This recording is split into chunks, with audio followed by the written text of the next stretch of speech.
All the demons quiet, yeah. We were built to thrive, yeah. I think that we've all had enough. What keeps you up at night, yeah.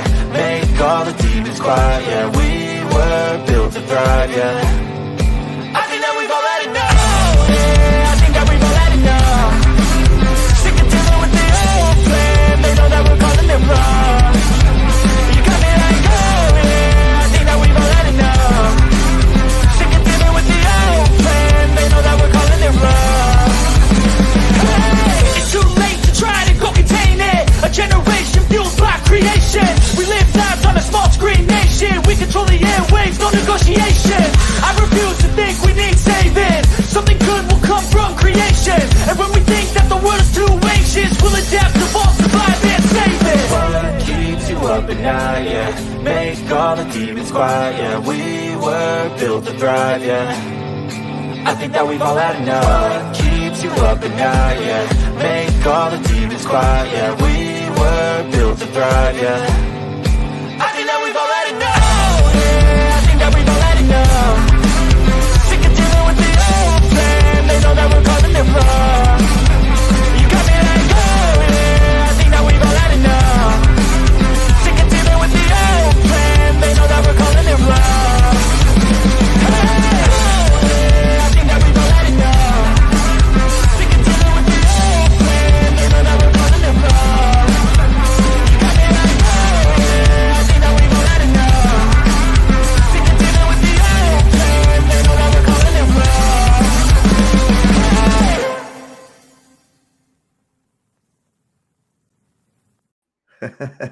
Good evening. I still like my intro. I've had it for a while now, and I still like it.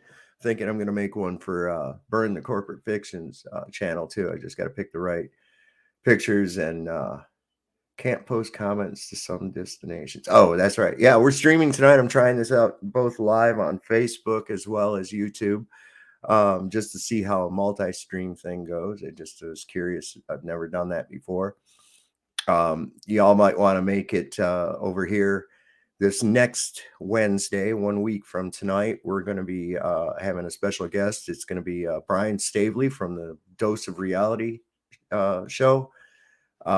This guy has got a lot of information, a lot of stuff to talk about. I vibe with the guy at a really good level. I think it ought to be a really great show. What I'm going to try doing on that one is I'm going to try stream both here on YouTube as well as on Rumble at the same time, because then I can cut off the YouTube and he and I can continue the discussion over at Rumble concerning some of the topics that YouTube won't let us freely discuss. It's a really touchy subject for these people, so it's we try to stay off of that completely. Title of the thing, really, what in the world is going on? Holy cow, you tell me. It seems to me, well, look at there. Little Brandy had to come in here and get a big drink of water while Daddy's on the live stream. Isn't that sweet? It seems like they have a radar for that. But anyway, yeah, there's a lot of craziness going on in this world. Is anybody familiar with, what I already had seen? I mean, I'd already figured it out. This all this hullabaloo they've been making about January 6th. We're seeing that the narrative they were trying to spin on this isn't really quite what they painted. Tucker Carlson was given complete access to all the security footage, and he and his producers went through an insurmountable amount of hours of footage. Of course, a lot of that just being static footage of empty hallways, empty doors, things like that had no relevance. So they had to pick through all that. And what we see is in complete contrast to the story that's been painted. Now, I remember when this took place, I thought to myself at first, I was like, is this really happening? Is this really happening? Are they really going to go in there? And, and then I could see that, okay, this is all it is. People say, oh, it's an insurrection and all this other shit. And I'm like, have you people never seen, pictures of coups and things like that when they take place? They're bloody. The French Revolution comes to mind. They were chopping off people's heads left and fucking right, man. So, I was like, no, these people are, orderly walking through, straightening stanchions up and shit like that. Now, don't get me wrong. There were a few provocateurs that did indulge in some, I would guess you could call it criminal behavior. Was the outrage justified? In my opinion, yeah, I think so. I mean, it was like this entire government has gone ahead and they're not representative anymore of us. They don't, they're just doing whatever the hell they want. I guess they always have. Maybe we're just now noticing it more. But we were kind of talking. I was over on We Are Awake TV just a few minutes ago, and panel got really way too big. Too many people on there at once. And of course, we had our regular detractors that wanted to come over and start their bullshit. We don't allow them over here. I won't even pull them up on panel. I'll put a link up here in just a minute. But no, look, man, there's some really crazy shit going on. There's something supernatural is happening.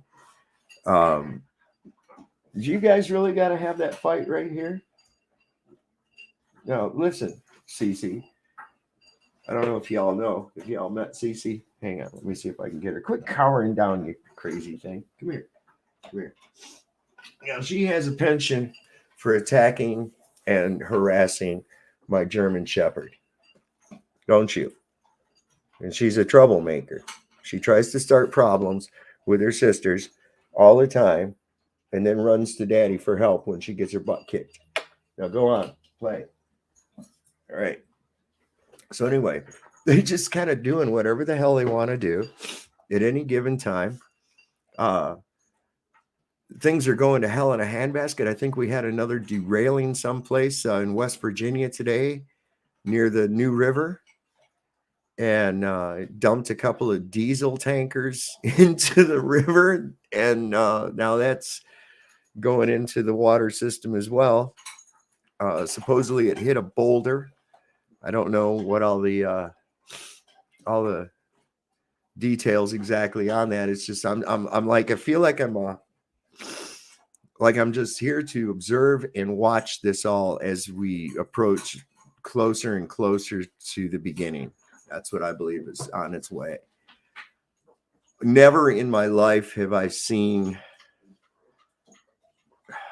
such an inverted and clownish and evil world that I can actually remember being this crazy. The things that are deemed to be acceptable and not finding these things acceptable is somehow unacceptable. I don't know, man. Everything is inverted. Everything is completely inverted. The education system that destroys knowledge.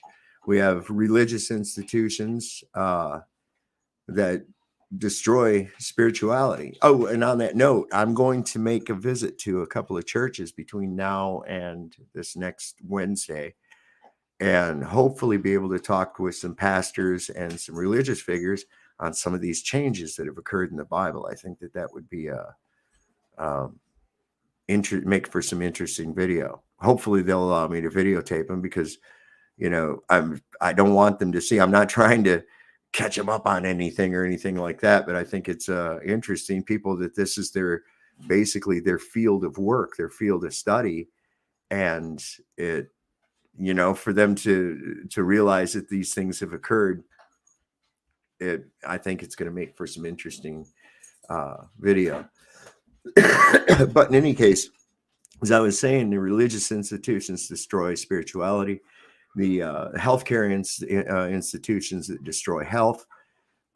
It's really bad. Everything seems to be inverted, like the upside down cross. It's really, really, I don't know how else to put it, like a Luciferian, I guess. Everything they tell us is the exact opposite of what it actually is. They tell us that the earth is little tiny and revolves around this big, huge magnet, almost 836,000 mile in diameter sun. And it's the opposite of that. Everything that we're taught. And I think it goes right down to William Casey, a former director of the CIA, when he said that when we, when everything the American public believes is false, then we'll know our job is finished. It's like, so this is the plan, is to make everybody think that something else is going on. I don't know. It's pretty crazy. I did want to show you all this. I don't know if you got a chance, but I wanted to show it on here because he's my friend, Patrick. Patrick's my friend, and he did this. Is that the one? Here it is. I'm going to bring this up and let you watch this, because as of course, my dogs have run out of water. And so I'm going to play this, and I hope OTW enjoys the fact that I'm playing it for him. He's a good guy. Maybe he'll show up here. We'll see. Anyway, enjoy this while I get these dogs their water. OTW! Anabolic beat. Yo, listen up. I got some bombs to drop about the shape of the earth. It's not what we thought. Forget what you learned in your science class. The earth is flat, and I'm here to tell you the facts. The earth is a disc, not a ball. All the proof that you've seen, the writing's on the wall.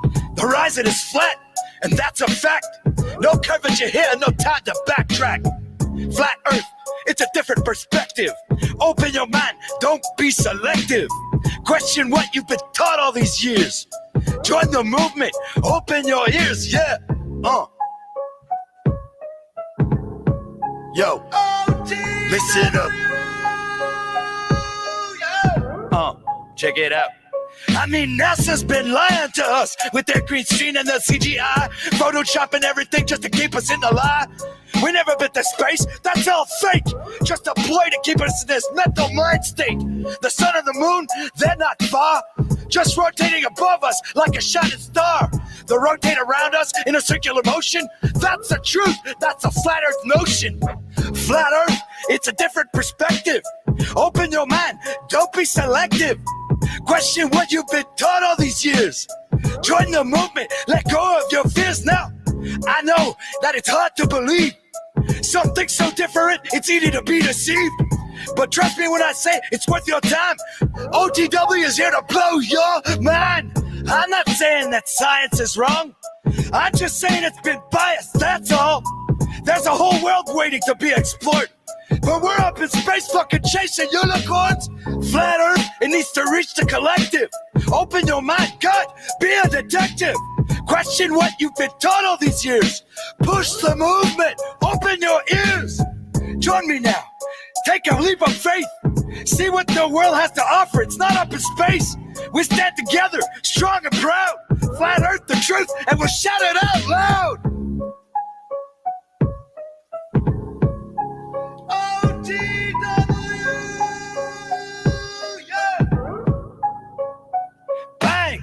So there you have it, I busted a cap.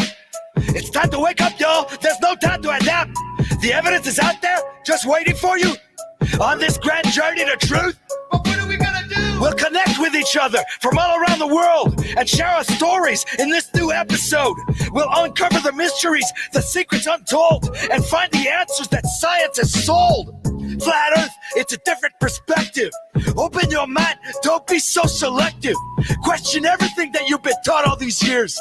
Join the movement, let go of your fears. Yeah. Check it out. We'll rise above. We'll rise above the skeptics and the naysayers too. We'll stand for what we believe and stay true. The Flat Earth Society, it's a community so vast, and we'll open our minds and break free from the past. We'll study the stars and chart the skies, unlocking the secrets as we rise. We'll find new evidence and keep searching for more. I continue on this journey like never before.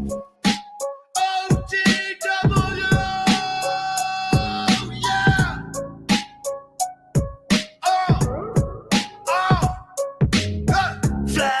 It's a different perspective. Open your mind, don't be selective. Question everything you've been taught all your life. Join the movement, open your eyes. Flat Earth, it's a different perspective. Open your mind, don't be selective.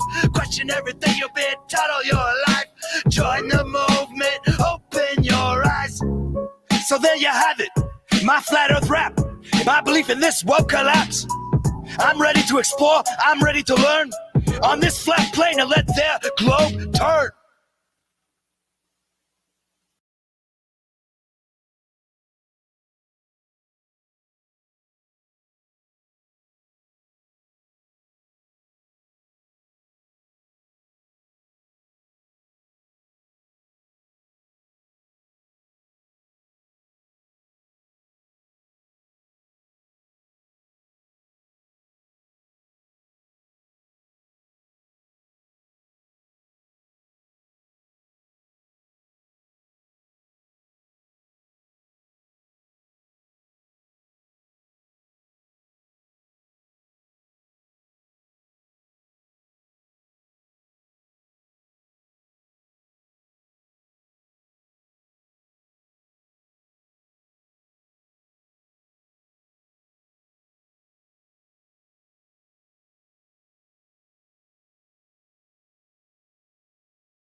Oh, ha! My fucking mic was muted. Isn't that special?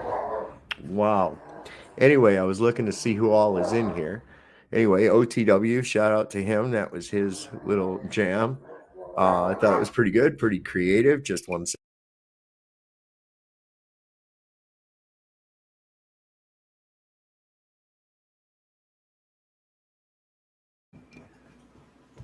My German Shepherd puppy, she's a year old and she is crazy. Yeah, thanks, Mark. I looked down and I saw a yellow amber light on my microphone. I can mute it on the screen here or by this button on my microphone, and I use the button on the microphone, and then I can. So now we can hear me. There we go. Anyway, as I was saying, I met this guy this week, and I was talking to him. It was in the store. And some of this stuff about the Mandela effect and these changes in the Bible came up. And he says, I belong to this Messianic Bible study group. And, maybe you'd like to come and see, about it. And I was like, hey, that'd be great. So we exchanged numbers. And I says, I'll send you a link to this video. It's like a 10-minute long video. And then there was another one that's only about a minute or two long, showing some scriptural changes in the Mandela effect. And I sent those to him. This has been 2 days, and I still haven't heard anything back from him. I texted him. I said, you get a chance to watch those yet? He said, oh, no, I haven't yet. And I'm thinking, come on, man. You watched them. You watched them. You know what's going on. Something weird is happening. So, like I said, we're gonna discuss some more of that next week. We can discuss it here tonight. I've put the link up in the chat if anybody wants to come on and join. If not, well, then fuck it. I'll just do this thing myself, and I'll cut it down when I feel appropriate to do that. Like I was saying, I was over on Ian's stream and we were discussing much of this strange phenomenon that's occurring, and this need that I see in so many people to focus into a negative. It's almost, I call it like a cortisol addiction. And I think it's like the same thing that causes people to be news junkies and politics junkies, where they start to thrive on the cortisol that goes through their system by their adrenaline being pumped due to whatever angst is causing it, like a political rifts or news fear that they're getting. And they get to a point where they thrive on this and they seek it out. Well, the same thing happens here. And the thing I see is that the more trashy something becomes, the more people will gravitate toward it. The more people will try to resonate in that vibration. And it's amazing. It's amazing. There was a few tried to permeate and come over on there and want to, of course, run their shit with me. And I'm about not really going to put up with that. So hooked on food and air. Good for you, Scott Keller.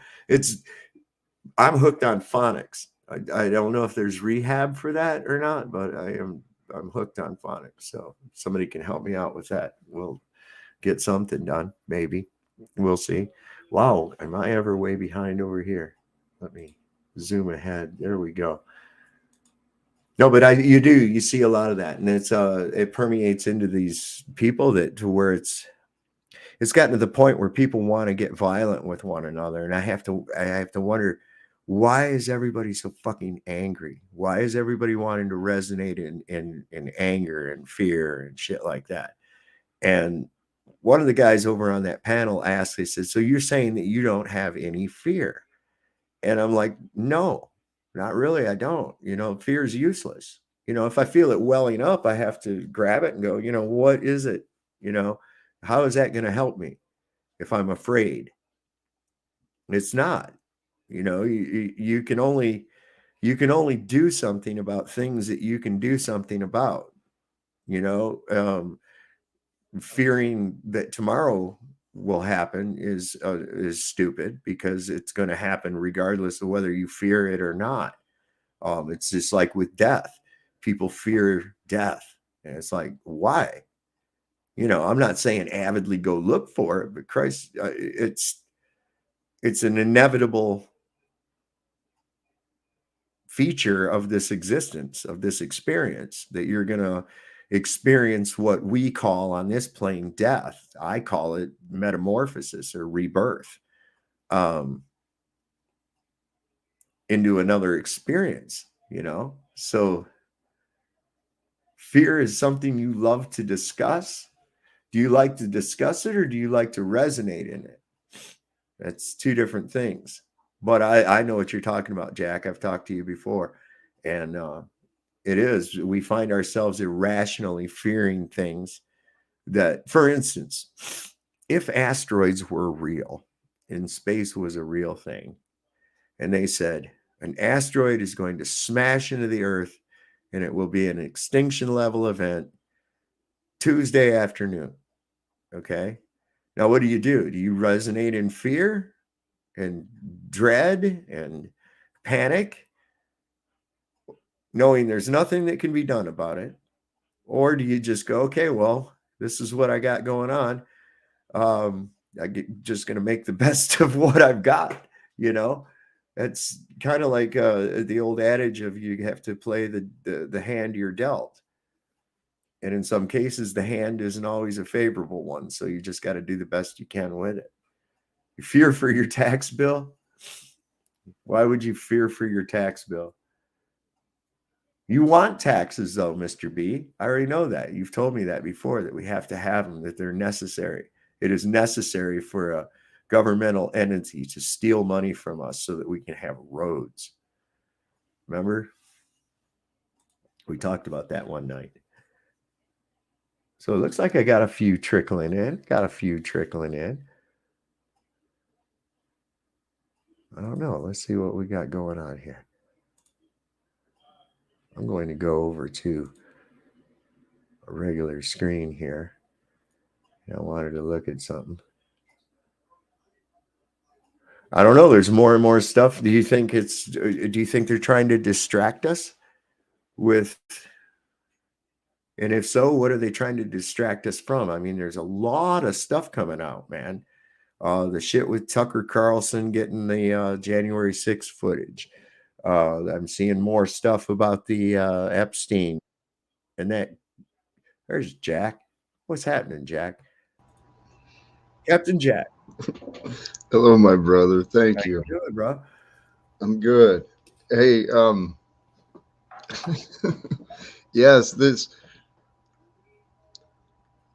I was glad to see you come on, and then I just turned you on, and I missed some of what you were saying, but you started into the discussions of fear and the negativity.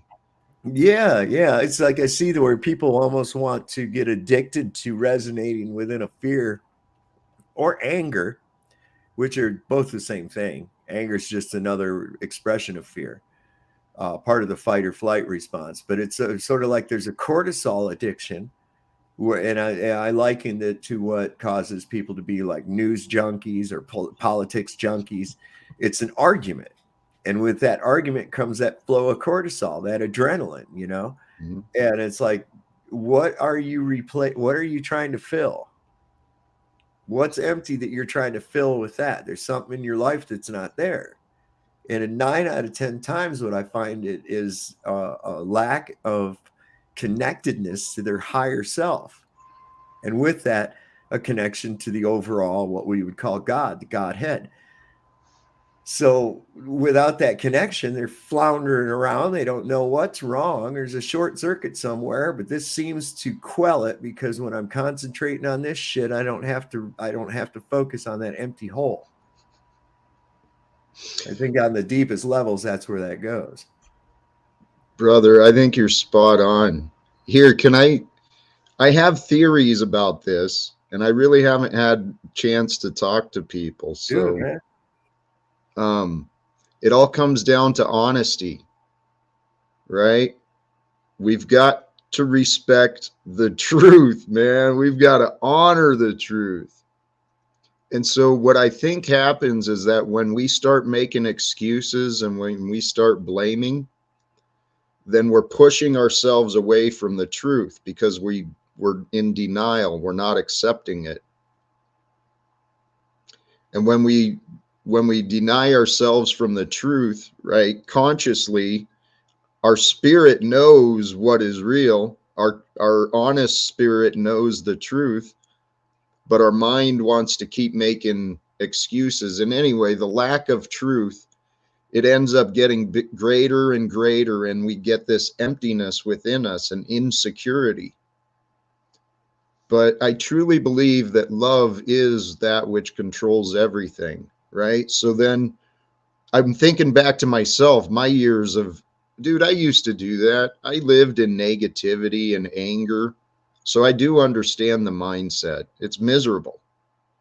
The only thing that it does is, this is what people fail to understand. You can sit there and be angry and carry resentments toward other people. You think it's there, and that you're actually, in your mind, that resentment is causing some kind of an effect on that other person, when in reality it's not. It's only having the effect you assume it's having on that other person on yourself, you see. And so this is why I think it's great. You can see it even in movies. I'm a movie buff, right? And every time there's an evil motherfucker, what do they look like? They're ugly and old and fucked up, right? Look what happened to that Palpatine guy. He was, just like a kind of an elderly gentleman in the Star Wars. And then when he became the Emperor, by the time he'd become the Emperor, he was this monstrous looking thing, man. And it's like, holy cow, that's what that hate and that anger and that fear does to you. And you see it in what they call, in some people, they call it resting bitch face. You know what I'm talking about, right? You can tell. Where you can see that person has spent so much time with their face being angry that they have lines in it from doing it, And I'm right there with you. I spent a lot of time in that negativity. I let alcohol keep me in a negative fucking state for a long period of my life, you know, and it really did. That shit fucked me up hard, man. It fucked up my relationships. You know, I look at it. Would I go back and change it? No, because it is the culmination of all those things, including the good and the bad, are what have made me what I am right now. You see? Now, am I comfortable where I'm at right now? Pretty comfortable. Does that mean I want to stay here? No. No, I'm always wanting to progress forward. I'm always wanting to. And as I have insight, as I have ideas and revelations, as time gets closer to the beginning, I start to have deeper insight into what's beyond the meat suit, you know. And I have to be careful there too, because I can't do that at the expense of the meat suit. I have to keep that balance in there. I have to keep that balance, because sometimes I go, oh shit, you know, I didn't eat a thing all day yesterday. You know, no wonder I'm hungry. You know, I'll take care of the physical part of this shit, you know, because I'm all the time, even though I'm engaged in something, my mind is constantly working on something, even when I'm not really consciously aware of it, because all of a sudden it'll just like, bong, oh yeah, that thing I was wondering about a couple of weeks ago, that makes sense now. You know, like it's been back there mulling around, stewing, and ding, it's done. Open the muffins, there it is, you know. It comes at just the right time. Dave, hearing you talk, man, it's confirming what I believed. You're like, you are an ascended being. Not that that's anything special, but it is at this time. It's you have the awareness of yourself, the knowledge of the energies, right? Right. And these are things that the common masses, they've not yet learned. They haven't figured out yet. So they're too immersed in, like I said, in the meat suit, in the physical. They think this is it. They look in the mirror and they say, look at there, that's me. That's me right there in the mirror. No, it's not. No, that's your experience. You know, you're having an experience as Jack Talcott in whatever state you live in whatever neighborhood you live in whatever occupation. There's a whole thing, but in the mind of God do we exist. You see, just like, okay, we know these characters like Romeo and Juliet, the Capulets and the Montagues. There's whole families with personalities and distinguished characteristics. Hamlet, Macbeth, all of these characters, but they only exist within the mind of William Shakespeare, who through magic and spelling put it into fruition for others through his writings and his grammar, his grimoire. You see, there's where the magic is. So when someone mentions Hamlet, you think of a real person, a character, right? And he has a backstory and everything like that. But this person never existed, but in the mind of William Shakespeare or Sir Francis Bacon, if you'd like better. I think they were one and the same guy. When we step back and observe stuff for what it is, what you just described, yes, that is so true and so fascinating at the same time. And then when you extend that out further, I mean, what I finally realized, all the answers are coming from within, right? It's just me and the world. And so me and the world are evidence of a divine creation and an order of time. Right. But what I started realizing, you know, I set the goal to become a man more like Jesus, to overcome my own anger and stuff. And along the way, I ended up on a very well, that's what it actually means to have this experience. Yes. You see, I've heard it put this way, that we're all little splinters of God. Yes. Playing a magnificent game of hide and seek with ourselves. Oh, that's beautiful. Yeah. And I'm like, yeah, you're always looking, and it's like I see some people on these like atheist pages. It's amazing how the Agent Smiths come out on social media. As soon as you say something about flat Earth or God or creation, boom, boom, boom, here they all come, right? They all come with this glorious anger towards a God that they don't believe exists. Right. All the time, show me evidence of God. What do you, Right. what? Really? Did you really? Okay. All right. So they say, I've never seen any evidence for God. And I'm like, well, perhaps you're not looking in the right place. Besides that, how would you know? If you don't know what you're looking for, how would you know if you found it? There's the big question, right? So what is it that you're looking for with your outward look? There's your key right there, your outward look. What is it you're looking for? Are you looking for an old man in a robe standing in the clouds? What is it that you would want? You know, a booming voice that sounds like Orson Welles coming from the clouds? I mean, you see, that's the thing. And I look, and it's because of a very fundamental childlike idea of what God would be.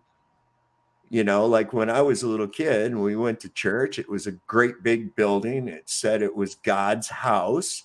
And I'm like, makes sense. He'd have to be a big guy if he made the entire world. I mean, let's face it. And the big, huge door, you know, that made sense to me. And I'd seen the depictions of God, you know, in the Sistine Chapel, which is another thing that has changed, where God is touching down to Adam. He's no longer, he's even with Adam now in that painting. And we all know it to be different. So that's another change that's happened. Wow. But that's what they have this fundamental idea, and it stems from the idea in creation where it says God created man in his image. So we assume this is the image of God. And it's like, wait. That's pre-fall. That's pre-sin.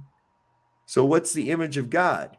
The image of God is a spirit. That spirit endows the duality of both feminine and masculine, as well as positive and negative.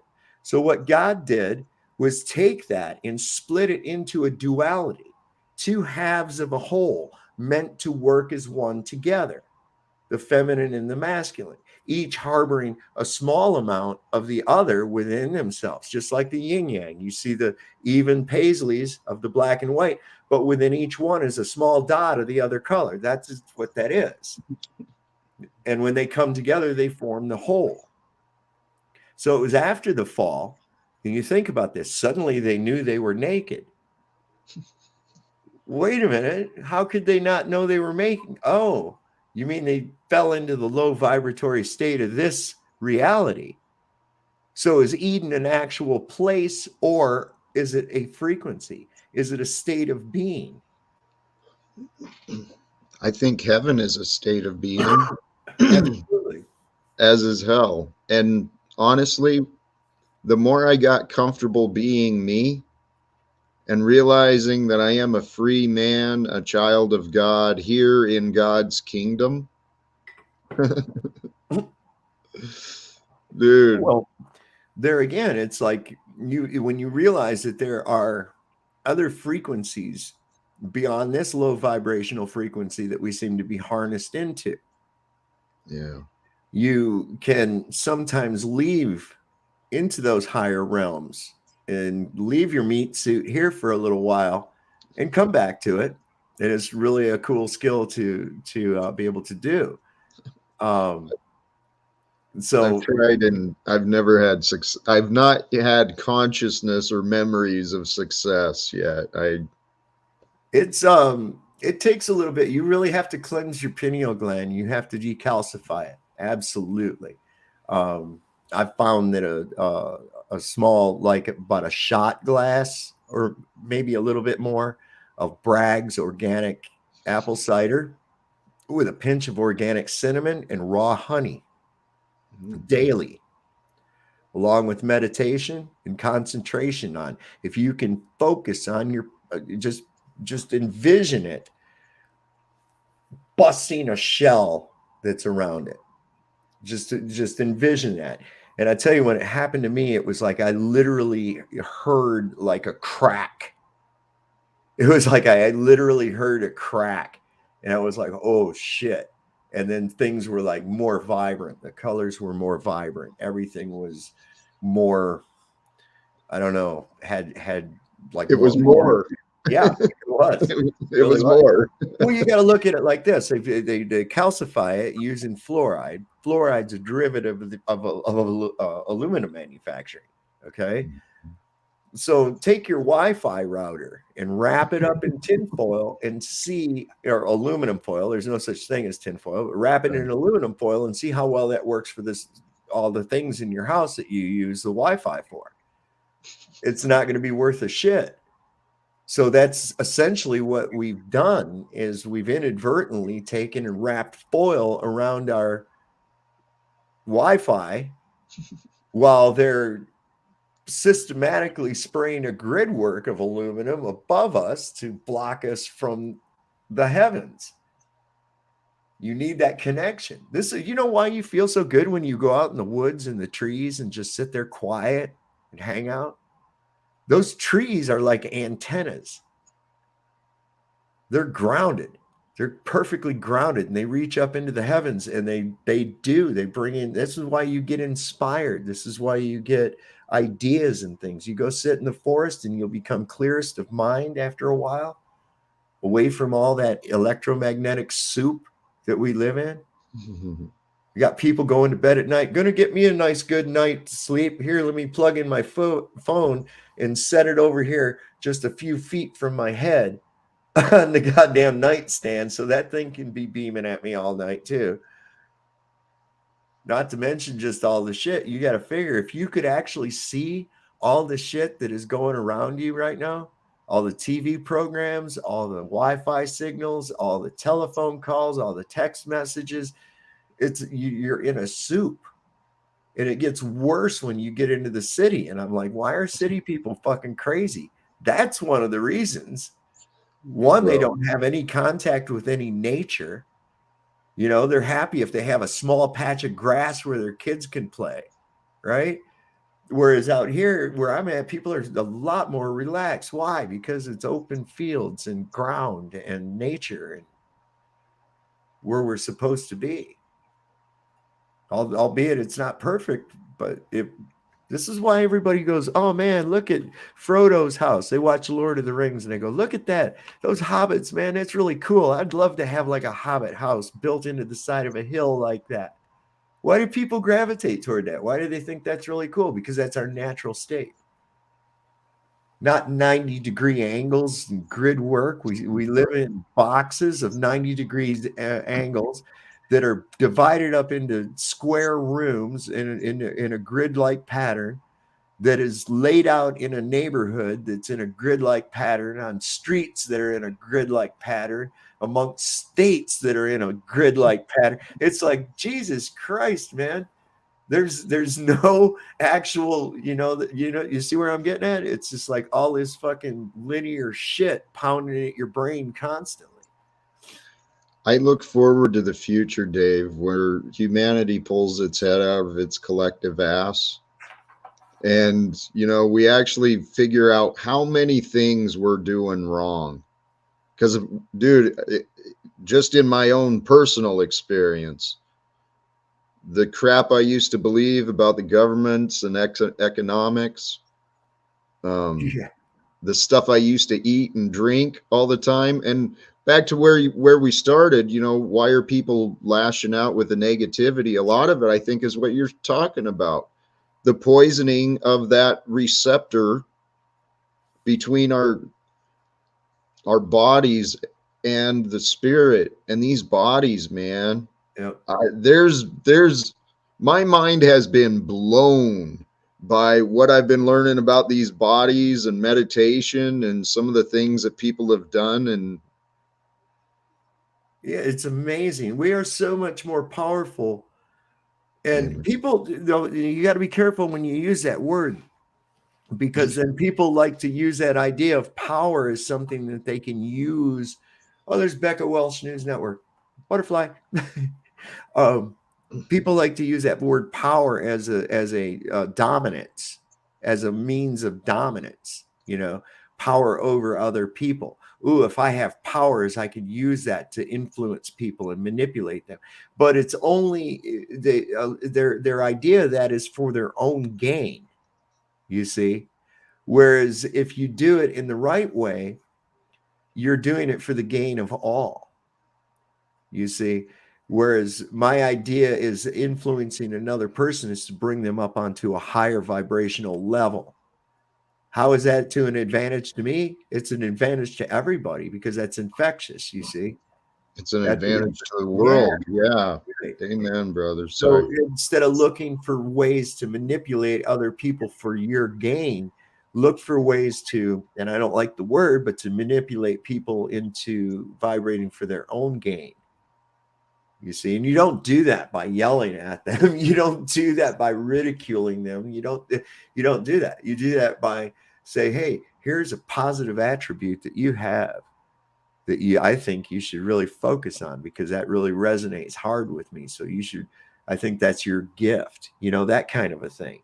Whereas like with you, it's the deductive power of reasoning within that philosophical level, a higher understanding of the ego self versus the higher self. And there again, it comes right back down into the what we have in the Bible, God versus the devil. Well, that's the higher self versus the meat suit. The meat exactly. Suit, and the higher self is God. Yes. It works that same way. It's that duality. And it depends on where you're going to resonate. Are you going to put the spirit beneath the elements, or are you going to put the elements beneath the spirit of the world or in the world? It's that difference right there. And a lot of people, they don't understand that because they don't understand that there is a higher self.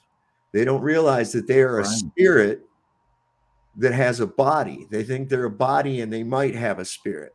They're not sure. Let me go consult some book. Hey, it took me a while to really wrap my head into that, right? To get that into my understanding that I'm a spirit having a meat suit.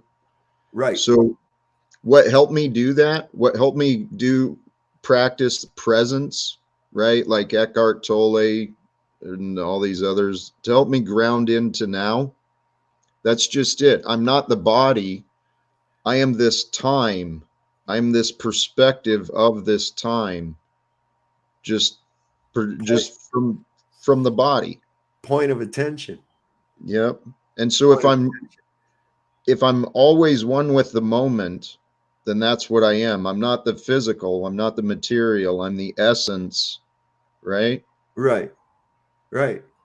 And then these meat suits, when you get all the fear and insecurities out of your body, man, and you take care of them, dude, these things, they're pleasure suits. Pretty much. I look at it like an avatar type of thing. It's a remarkable piece of machinery. Intricate in its design, very complex. Absolutely within itself points to a creation. Absolutely. And what do we go about trying to do, or what are the archons trying to do? They try to be a creator. This is why they're making these fucking robots and these AIs. They want to be God. They want to be on equal parallel with God. This is, I think, why God has changed in the Sistine Chapel, to where instead of being above man, he's on this same level. You see, and this is what they try to do. They try to do it with their GMO crops. They try to do it through their medicine. They try to do it through whatever means, even up to and including genetic makeups of offspring. They've got these clinics now where you can choose eye color and hair color and whatever, custom designer babies.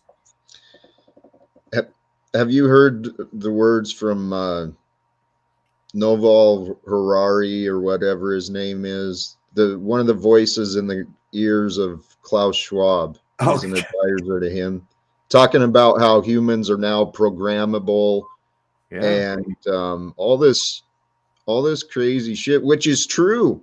Why would Which they all of a sudden be programmable though, by their standpoint? You see what I'm saying? And we won't go into that because they'll shut us no, off. right, We all know right. why. Yes, Yeah. yes. Well, they've been playing their cards very, very competently. How about that? Yeah. They've been playing the game of dominance and oppression pretty well over the generations. But brother, this is the time of divide. Well, it's like I say, it's the beginning is near, and Yes. I look at patterns, okay, and overall system patterns, Mm-hmm. and it's like, okay, it seems that there's a full spectrum attack on infrastructure right now. Okay, there was another power plant that's going to be shut down for at least 10 days because it was sabotaged. I forget where I read that. I just saw it before I went online a little bit ago. I went, oh, of course, par for the course. We have another train derailment, this time on the New River in West Virginia. And there's been a couple of tanker cars that are leaking diesel into the New River. Part of it's on fire. That's always, and I'm like, come on, what is with all these rail accidents? And that's like the other night, I said, okay, so what is it? Is there actually an increase in these incidents, or is there just an increase in the reporting? I don't know. And I think that there's an increase in the incidents involving toxic wastes and chemicals. Probably Because, right. they tried to play it off and say, oh, there's like 6,000 derailments every year. Oh, okay, well, you have to look at what counts as a derailment. A wheel misalignment, one of the wheels of a car comes off the track, they catch it, a bearing heats up, they have to stop and take it, and repair it. Those all count as derailments. How many derailments have happened that have resulted in catastrophic events like these last ones that we've seen? And it's almost like it's a deliberate sabotage in order to contaminate the environment. They started out calling it a Chernobyl level event. Now, let's take a look at what happened at Chernobyl, whether you believe that the nuclear reactor melted down or not. They got everybody out of there. Place was abandoned, right? The complete area was just completely abandoned. Now, let's take a look at what that leaves everything open for. You could have all kinds of illegal research facilities, whatever the hell you want in an area that's zoned contaminated. In fact, that's what we're finding out they did at Chernobyl. This is where they're finding these bioweapons labs that the U.S. was funding are in Chernobyl. Why there? Because there's nobody there. So there's a lot to these things that they do, and people say, oh, those are just coincidences. No, they're not. There's something. Yeah, there's something going on. There's evil agendas, but you know what? Well, it's like they pulled out all the stops. It's like, okay, and it really started to take off when they blew up the Georgia Guidestones. That to me was like the signal for kickoff time. Interesting. Kickoff time. Here we go. Because that place is under surveillance. They already had equipment there to take the rest of it all down and get rid of it. I think it was they, whatever, that blew it up. And it was like the signal for kickoff time, because it's like they're just doing shit. Whether you like it or not, they're just doing stuff. And they don't care. What are we going to do about it anyway? You're going to stand out in a crowd with some Sharpie made signs and shit and say mean stuff on Facebook? They don't give a shit, man. They're not listening. Well, I still have faith in the greater picture, right? There's all these evil agendas going on. But I think what is happening in the greater picture is that humanity is being, all of the darkness that has been child trafficking and all this atrocious, horrible things that have been done, it's all coming to the light. and the darkness is becoming more visible. And with that, they're learning. People are getting a lot of anger, a lot of fear because of the darkness they're seeing. Yeah. And it's going to force them to go inside. But since that's not taught in schools, right? Right. People aren't taught self-awareness or emotional control or development. It's not part of the curriculum for slaves. Well, no, yeah, the entire thing there again is focused on linear thinking, grid work, style, environment. You think about this, these kids are under fluorescent light all day long. Okay, try to grow a plant under fluorescent light and see how well that works as opposed to sunlight. Okay, it's no bueno. It's no bueno. Candy machines and soda machines in the hallway. Right. Yeah. And so they're in there in this Pavlovian response that Yes. every time a bell rings, you have to do something. Yeah. If the teacher asks a question, if you know the answer, you have to raise your hand. You have this little regimented shit. Everybody's going to sit in alphabetical order in a little grid-like fashion. We're going to do the same thing every day in a certain order at the same time. And it's really getting everybody in a used to an environment of an industrial style life. And it's very indicative when you hear the commencement speech, at a high school graduation. And now we turn these graduates off so that they may go forth into the world and, work and shit, and it's like, wait, why didn't you produce people that are going to come up with businesses? Why didn't you produce any people that are going to invent things? Because you stifled their thinking. That's why. Exactly. They stifled their imagination at the expense of the right side of the mind, the God side. And they've been very, very adamant about keeping God out of school to the point where they've bastardized the idea of church and state. Okay. They don't understand what that means. It doesn't mean you can't pray at school. It means the school can't make you pray. That's right. All right. It doesn't mean you can't read a Bible at school or in a government building. It means the government can't make you read a Bible. It means the government can't make you be part of a religion. That's what it means. And the whole thing stemmed from the fact that regardless of whether you were a Catholic or not, you still had to pay a tithe to the Anglican Church. And you still had to attend service a certain number of times per month. It was the law. Okay, so that's why they put that in there of a separation of church and state, because people were forced to go to church under law. And nobody has a right to make somebody do that. All right, so they bastardized that to a point where the atheists, which I think are just scared people that are angry at a God they say they don't believe in, because they all seem to be very angry people. Very, very angry people. To a point where they even, I'm going to ridicule you because you believe in the sky daddy, the flying spaghetti monster. You've heard the rhetoric. And I think to myself, it's like, wow, you poor little childish-minded fool.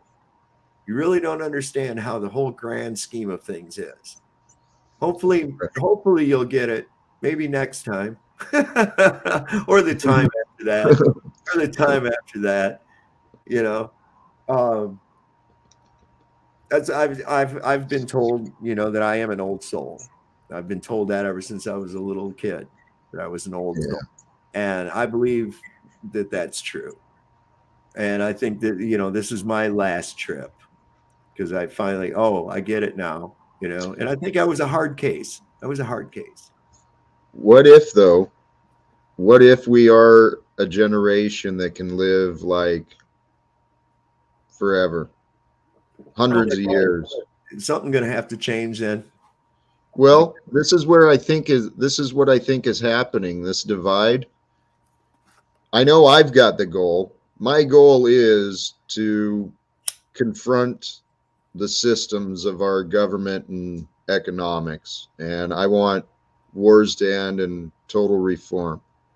But if this could happen, if we no longer had corporate and government secrets, dude, some of the technologies that are being, there's people, I don't believe everything, but I believe in what is credible. But these healing beds using frequencies Yeah. to cure diseases and to help regenerate the Oh, human that's not body. new. That's not No, new. right, You know, right, you're you've right. heard of Royal Rife.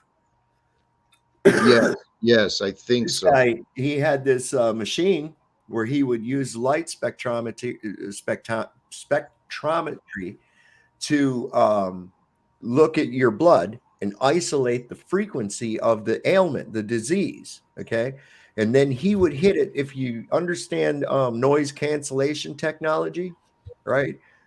So he would hit it with the antithesis of its frequency and destroy it. The AMA actually had a banquet in his honor that was to celebrate the end of all disease.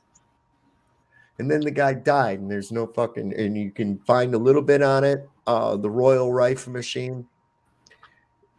So now you're saying, they come out with these med beds, right? Well, it's a Royal Rife machine. Let's give credit where credit is due. Absolutely. And I truly believe that that's what it is. That's what I think, that churches were not places so much of worship as they were, these cathedrals, as they were a place of healing through frequency and through sound. I mean, let's face it, they built these massive pipe organs at a 432 frequency hertz range, right? And they built the cathedrals around the organs. These things are like frozen music, acoustically perfect, right? I've heard descriptions of people that sat in the center. Of course, if you were to look at a plan view of these cathedrals, they're in a crucifix type of an arrangement. And the people that would sit right there in the middle amongst where these things, the four sides of the church, the pipe organs were working in that way. They said that reality would literally melt away for them. Wow. Yeah. Now, these rose windows that you see, they're not supposed to have that glass and lead in them. That's insulating them. Those are frequency magnetrons. Those enhance and amplify that frequency so that it would spread throughout the area with this healing frequencies. See, yeah, I've heard I've heard a lot of those things, and yes, there's something mysterious about our history and the architecture and what was and what is actually available to know. This is what pisses me off. Where did Jeebus go? Yeah, I'm sorry. I should have shut up and welcome. No, it's all right. Jeebus, I was just getting ready to introduce him. Jeebus, come on back, buddy. Where'd you go, my man? He's a good guy. He's a good guy. It seems like it. Yeah. He is. But yeah, that's some interesting stuff. And we know that sound, frequency, music heals. Yeah. We know that. We know that we can evoke emotion through music. Oh. So what is music? Nothing more than audible emotion. You see, this is why you can listen to a beautiful sonata, has no words to it whatsoever, and it can invoke a tear. It's Othello, right? I don't know the words they're singing in Italian, but even that song, I do it like this. We're out of Rice Krispies. We have no more Rice Krispies. That's what it sounds like to me. But I mean, listen to that note change. Is like, oh, that's haunting. That's really dramatic, and you get that feeling of drama that goes with it, That's why even in the silent days with the movies, the movie was shipped to the movie house with a piano score that was to be played along with the movie to sync up with what was going on. They knew that was to elicit the emotion to go with the imagery. They still do that in your movies. you know. And it's fun if you think about taking something bizarre and putting that bizarre music to a scene that you know in your head. Like, I don't know, when Darth Vader tells Luke that he's his father, could you imagine if there was in the background, you know, right? It just Right. would be like, what the fuck? It would just ruin it completely. So it's very important. We don't realize it. Hey, so, when you were talking about people aging with anger, Yeah, yeah. it goes back to that, to the consciousness and the energies and what happens with water, right? That Yes. Hashimoto or whatever. It all ties together. And this is, this is stuff that's not, I never knew this stuff. I didn't think I was ignorant, but holy cows, man.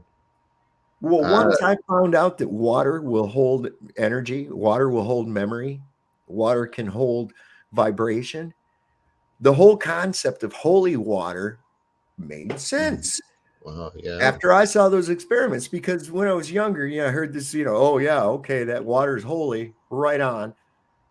How the heck do they know it is? They just didn't fill it up from the tap, or what's so special about that water over some other water? That was my thinking. But then when you come on to new information like that, oh my God, it does carry the vibration. It does change the structure of the water. And seeing as how I am mostly made of water, it stands to reason that if I have bad intention on me or good intention on me, is definitely going to affect me.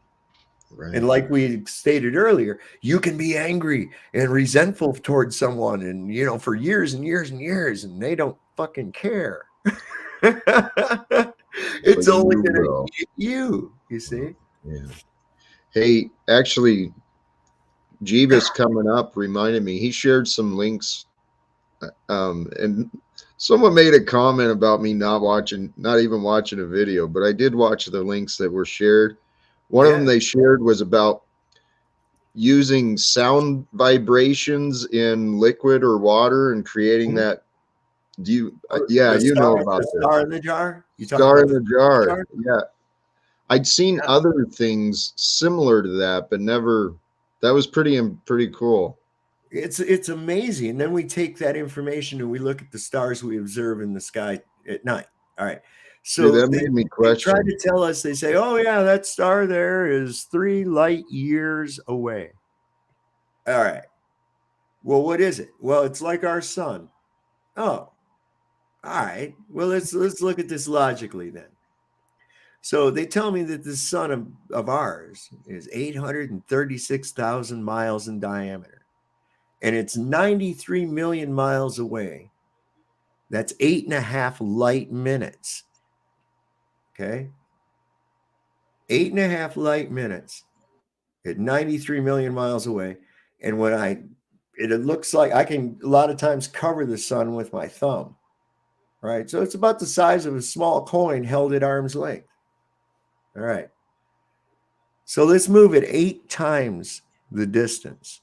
That'll give us 1 light hour. Now, how big do you think the sun would be? It'd be minuscule if you could Yeah. see it at all. But we're going to carry that out a little farther, because how many hours are there in a year? Oh, That's how wow. many more times you got to move it from that distance just to be 1 light year away. Could you still see it? Absolutely not. Absolutely not. Now, if light travels forever in a vacuum, such as space, and all the stars are whole bunches of suns, shouldn't space be fucking daytime?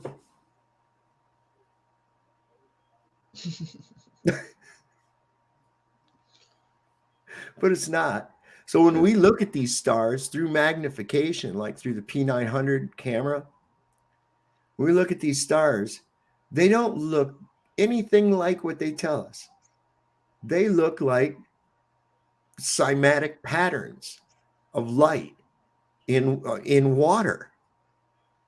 And each one of them has a specific and different pattern and frequency to it. Now, I know that they're not hundreds of light years away or anything else like that. That's just ridiculous if any such distance even existed. So they're close. And I believe they carry, because they're each unique and they're each of their own pattern and sound, I think that they may actually be sentient, perhaps even what's referred to as the angels. They do seem to have an influence over the people. This is why we have, this is where astrology comes from. This is where all of that comes from, right? Billionaires use astrologers, man. Why? Because this shit matters. Right. Now, it has to be close enough to be able to have that effect, and we also have to be connected, somehow connected to it. I mean, we know that the luminaries have an effect on people.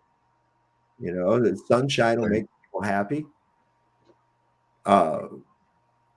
It's just a fact that the different vibrations work on us. So is it by chance that these wandering stars that they call planets, why are they all named after these gods? Mercury and Jupiter and El, or Saturn, if you will. Why are these things, why are they named all after these gods? Instead of just giving some other kind of, like Redland planet or something instead of Mars. Why is that god of war? You know? So it makes me wonder that even today, where nobody's really, at least in the regular mainstream people, most people don't even know who these characters are. Right. Yet we still have those names for those wandering stars in the atmos that we see. So I don't know. You know, we know that it's definitely not what they tell us. It's backwards. Well, and this is where I kind of came to my own conclusions, because I gave up. You're right. This is a mysterious existence, man. There's a lot of stuff that just doesn't make sense. And yet it is. It's all some sort of perfect friggin' order. Well, yeah. And it's like right on, it's cause and effect. It's very, it exemplifies the Hermetic principles. Yeah. Of cause and effect. Everything's in motion. It is. It absolutely is. Oh, so what I finally realized, nothing we know, even Mars and all the names, all the gods, all that came from stories, stuff other people told us. And so we accepted the names and went along with the game of life in the human consciousness. But seriously, we don't know beyond what humans, beyond the stories of humans. All of our history is just the records humans kept. Right. So, and we don't even know that those were actually records kept by humans, right, or that they were just placed within our timeline to go, oh, look here, here's your history and stuff too. You know? Who knows? I look at that like this repopulation, right, that took place. That there was, with these world fairs and these incubator babies and the orphan trains and all this nonsense that took place around this time. There was also these insane asylums that went up everywhere.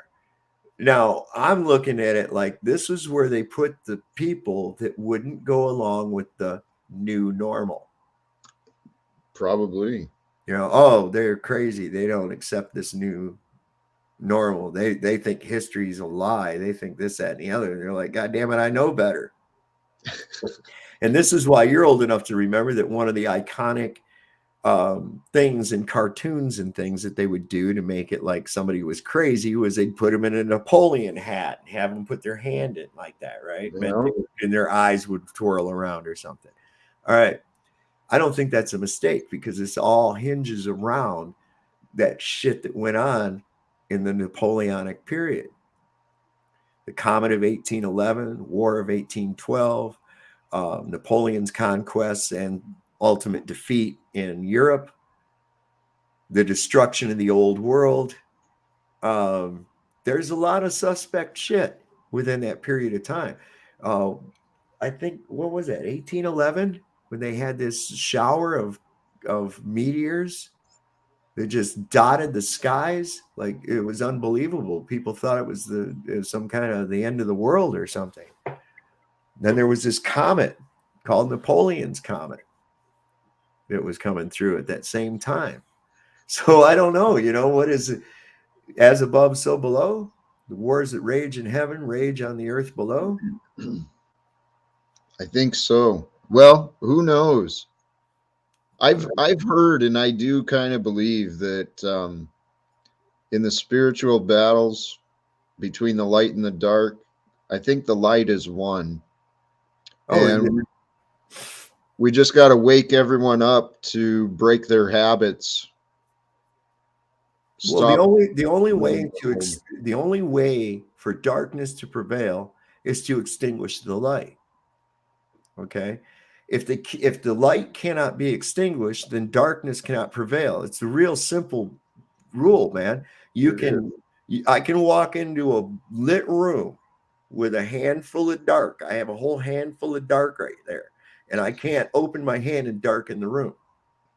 Okay, but I can walk into a dark room with a small light in my hand, and when I open my hand, I can illuminate the darkness with that light. So darkness can never extinguish light. They have to get you to extinguish your light. And how do they get you to extinguish your light? By keeping you from even knowing you have light. Putting you in a fear state. Well, and keeping you immersed into the meat suit. How can you know that you have light if you think that your whole be all and end all is your meat suit and your stuff? This is who I am. Look at my status. Look at all my stuff. Look at the things I have, as compared to someone else who doesn't have all those things. When you strip all that away, what do you have? You just have two old men. That's it. Not one better than the other for any reason whatsoever. All those are perceptions. You see, it's what's enriched within the spirit that actually counts. You see, and how does the system get you immersed into that? Well, we live in this commercialized, consumer-based system where that you are the be-all and end-all of all the stuff. Your measure of success is how nice of stuff you have, how big of house you have, how many cars you have, what your salary is, right? And when they put your meat suit in the box, and whether they stick it in an oven or stick it in the ground, it doesn't matter. None of that shit goes with you. In fact, here's going to be the real heartbreaker. A lot of it's going to be sold at rummage sales, man. Yep. Truth. By your loved ones who are going to go, I got to get rid of all this shit. That's you. Yeah, exactly. Hey, let me share this. This is a thought that recently.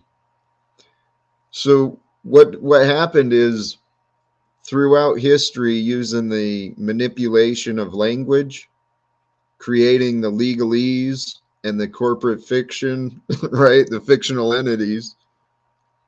What this system has done, it's satanic, right? We are the children of God, multidimensional beings.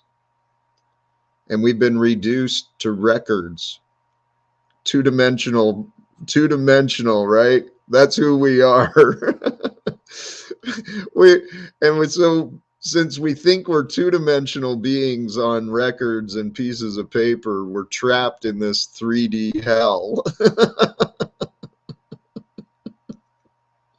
Hey, I think you're muted, brother. I was going to say, I agree. Yeah, I didn't want to make the bong bubbling in the too loud. But yeah, you're absolutely right with that.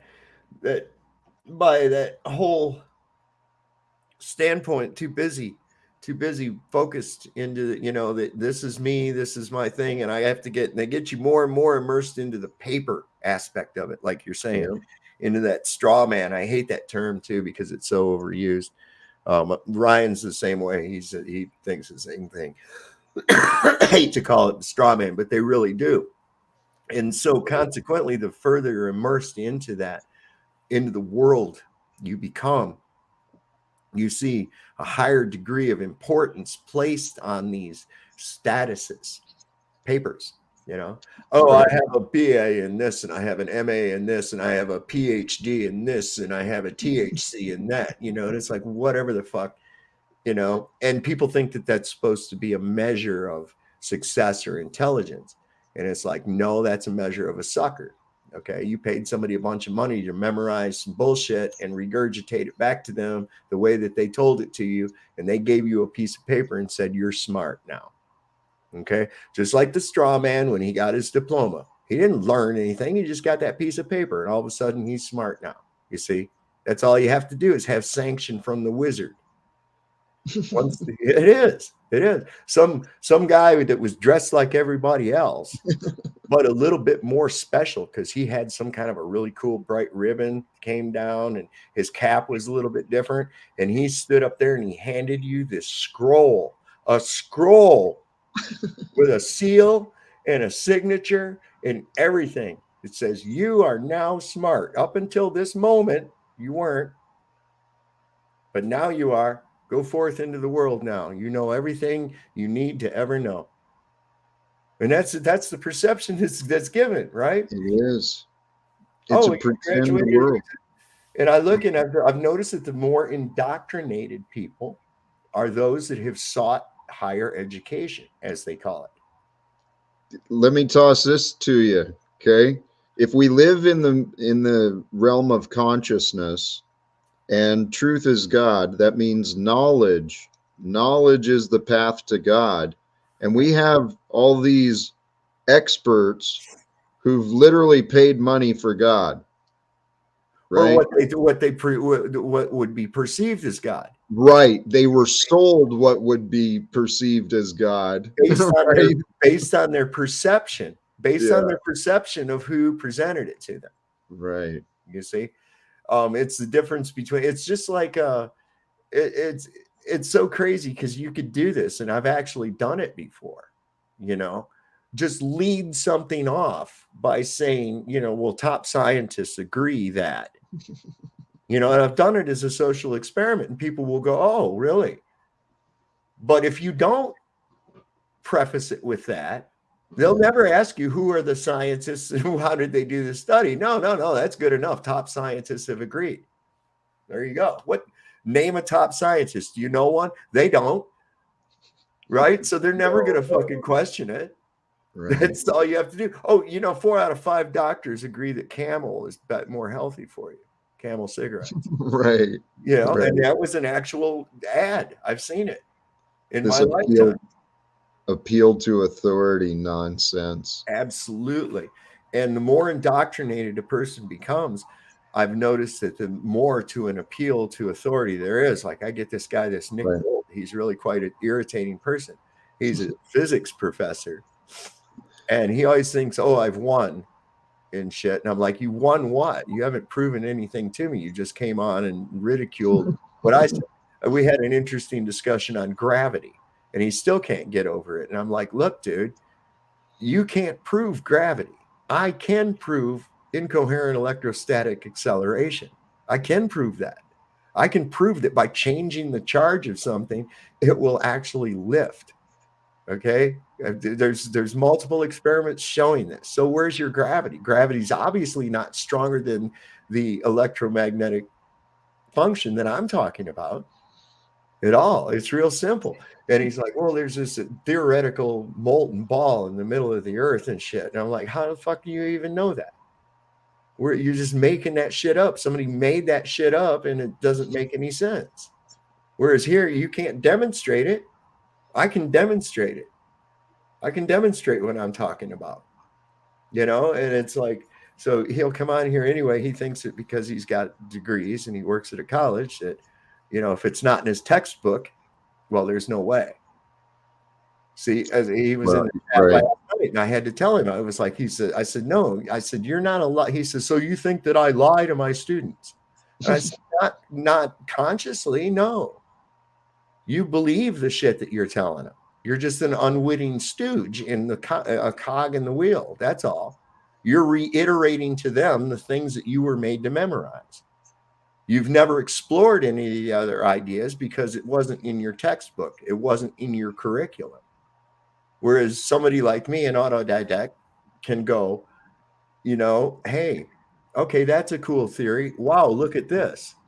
This actually holds more water. This actually has demonstrable and repeatable experimentation that we can actually deal with using proven facts of negative and positive energy within our own realm.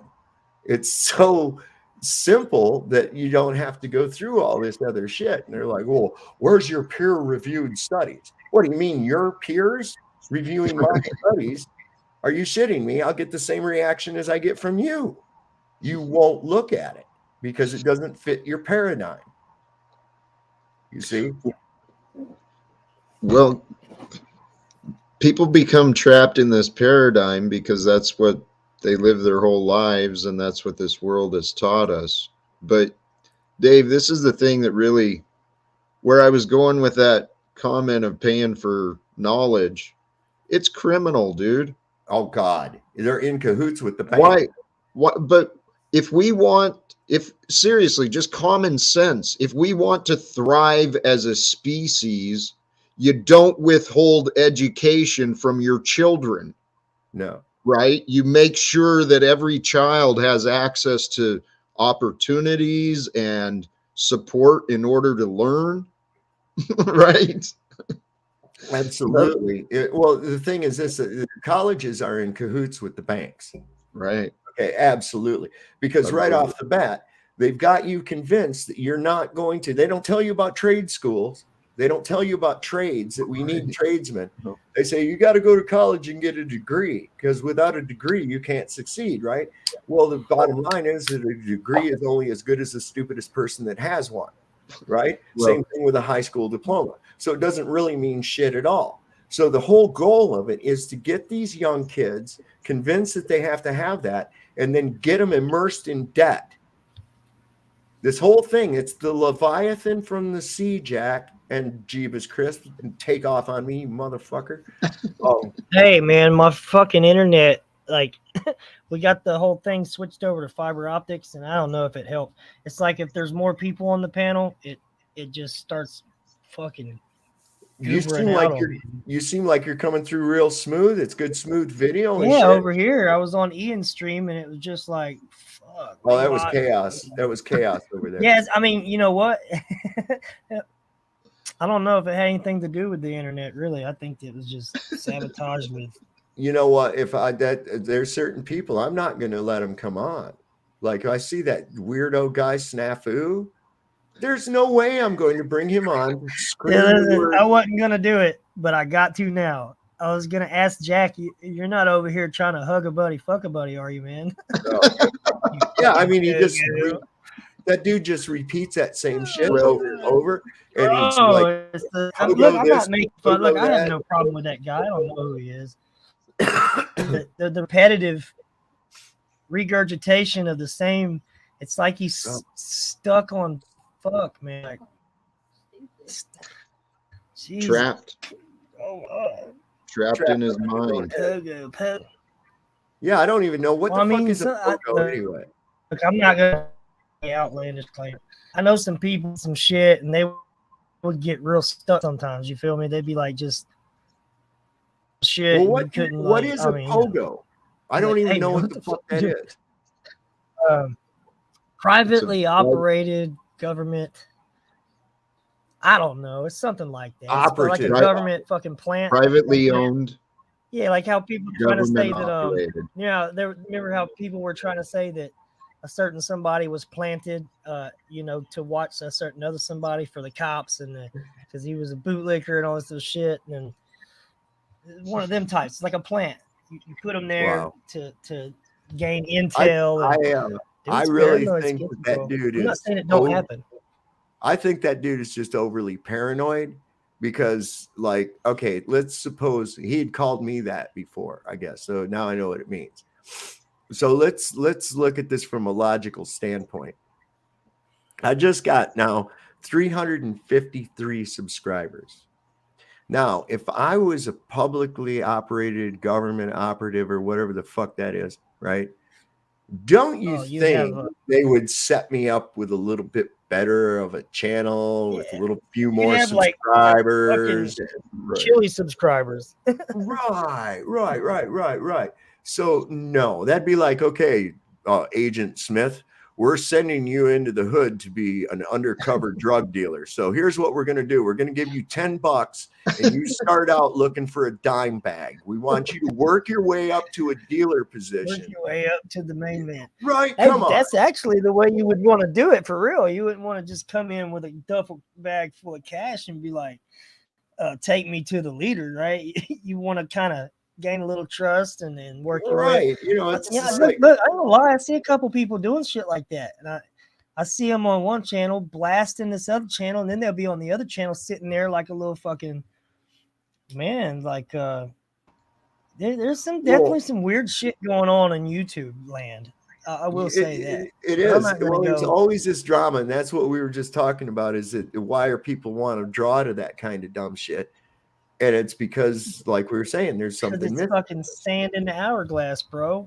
Days of our lives touch. It's terrible. Look, like when we started, it was because real life shit that was going on, right? And it still is. That's why we haven't really posted a lot of shit, because we're not in it for the entertainment value. We want to, when we do what we're gonna do, we're gonna be ready and we're gonna have everything together. I had to get the internet fixed, everything. You know, I want it to get through to people because there's some important shit that needs to be discussed there. But when I go on these other channels, like I'm on here to talk about what you're talking about, right? Yeah. And some of these cats will come on your channel talking about pogo, cupcake, whatever, you know, talking to prison slang and shit. Right. And it's like they're trying to put a message out and they're using your channels to do it, right? And it's the same message. They're just fucking, it's on repeat. Yeah, I'm not going to have it. So, you know, like I see him come up in the thing and it's like, no, you're not coming on. You know, why would I even entertain it? If the last time you came into my living room, into my home, you acted like an asshole and put a cigarette out on my carpet, do you think I'm going to let you in when you come knocking on my door again? Fuck you. No, I'm not. That's unacceptable. You see? And these people, oh, you're against free speech. No, I'm not. I'm against your free speech. That's all. I'll tell you how you fix it. You tell them take their fucking shoes off the first time, right? Tell them wipe their fucking feet before they come in, and you know, make sure they're house trained and all that good shit. And then there you go. Oh, Dreamy Lynn said she's got to go because of some bad news. Well, I hope everything's okay, Dreamy Lynn. Jesus, that sucks. I just noticed that. I'm bad about that. I catch a buzz and I stop watching the chat. And it's like I just get into doing what I'm doing. But you're right with that. That kind of, you know, I've had them try to come and do their thing here, and it just doesn't pan out. You know, it doesn't work for them. It's like I think somebody said that there was Bubblegum Boy was making videos about me or some dumb shit like that in the chat last night. I was like, yeah, I don't care. Oh yeah. I don't that give was a me. fuck. Look, I got accused of trying to disrupt shit on that. And the person that accused me was actually someone who tried to stir up a fucking pot of shit that hadn't been boiling for a long time. Like tried to rekindle some kind of fucking feud between me and somebody else that, you know, we started seeing eye to eye on certain things and we agreed to disagree on other things, right? This person can't stand that shit. And she does. Look, it don't matter if people are blocked from your stream, they're still watching. And it proves it. Because the person knew everything that you said. And then the person accused me of trying to like start drama when like I was debating on even mentioning who it was because I didn't. Does it start with an L? Does it start with an L? Oh yeah. It's the boot. It's the holster sniffing, boot licking, fucking. I mean, dude, I can't like. All right, it's like this. Okay, if you like the cops and you got this thing where you're gonna take up for the judges and the mayors and all the mayor hiding behind his desk, and then you're gonna say, "Oh, well, he's a busy man," and make excuses for these assholes. All right, fine, but at least admit when it's blatant and they're being assholes. Like, like dude, I couldn't believe my eyes on some shit I seen the other night, and then whenever I pointed it out, I just got attacked, man. Like, you don't know, they probably had a felony warrant. And so what? That don't give you the right to fucking put a motherfucker in a headlock while he's in handcuffs and drag him to your cruiser. You don't do that shit, man. That's what's wrong with these fuckers. Nobody calls them on, and now they're being rah-rah-ree, cheered the fuck on. And it's, dude, they're worse than what they were before fucking, I'm gonna say it, before we brought Chili into the fucking story. Oh, right? Shit. It's like that was the wrong dude because he made such a fucking shitty impression that it actually encouraged them to keep doing what they were doing, and now it's worse. Yeah. Well, are you talking about, does the person you were saying, does their name start with an L? I know you've had shit with them before. You're smart. You're smart. They tried to go. I'm pretty sure they were trying to listen. She was wanting to come back on and talk about events of the last 3 years, knowing full well you're not allowed to discuss that shit, right? She was talking about that in chat, and I was like, yeah, I'll be happy to. You set up a live stream and I'll come on your channel and we can discuss it. You know, I ain't gonna. She tried to actually trick me into getting a fucking strike. I'm like, no. You know, I already know what you're about. You know, I you're don't just hate the this same person, but I can tell look, that they hate me. Some of the people I disagree 100% with what their viewpoints are, right? I'm still friends enough with them. I can't listen to their rhetoric long when they're, you know, doing their thing. And I'm sure they have the same view of mine, you know. But as far as being snipey and shitty and trying to do things to people's channels and things like that, I ain't about that. I ain't going to try doing that. And that takes a really weak person to do shit like that. It really does. That takes a weak ass person. And that's fine. We need weak people. How else will we just judge the strong? Right? Yeah. If anything, they can be used as an example. You know what I mean? And I do. I use them like as an example, you know? Yeah. Sarah said deaf in one eye and dumb in the other. Yeah. I love Kentucky girls, man. They always have these little sayings, these little like one-liners. She's got a lot of them. Now, I have to say that's probably the first time I've ever heard anybody say, I love Kentucky girls. I'm going to add that to my list. Yeah. Not saying that there's anything wrong with Kentucky girls. I've just never heard anybody say that before. Depends on where you get them. Western Kentucky girls are awesome.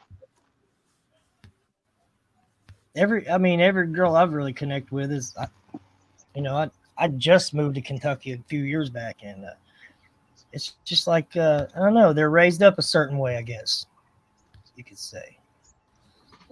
What was it they called you? Holler mama? A holler mama? Holler mama. They got that, they were raised up in the old way. Yeah. What's up, Jack?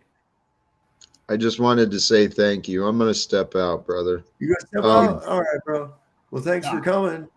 Hey, thank you. I yield. I appreciate these are the conversations I want to have. Yeah.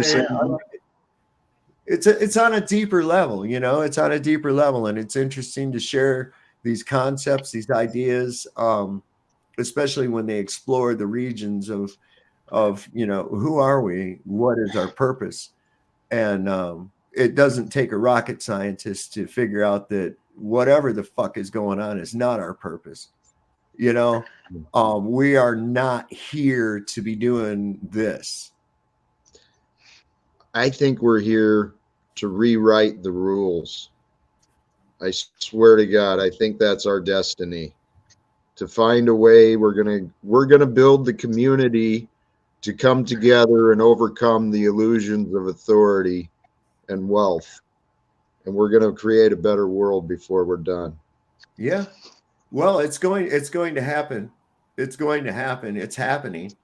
It is. The, Hey, thanks, the bro. darker forces think that they're winning, when in reality they're just scrambling like fools, inevitably beating their heads against the wall. They may temporarily have their little thing, but it's not going to last. Not at all.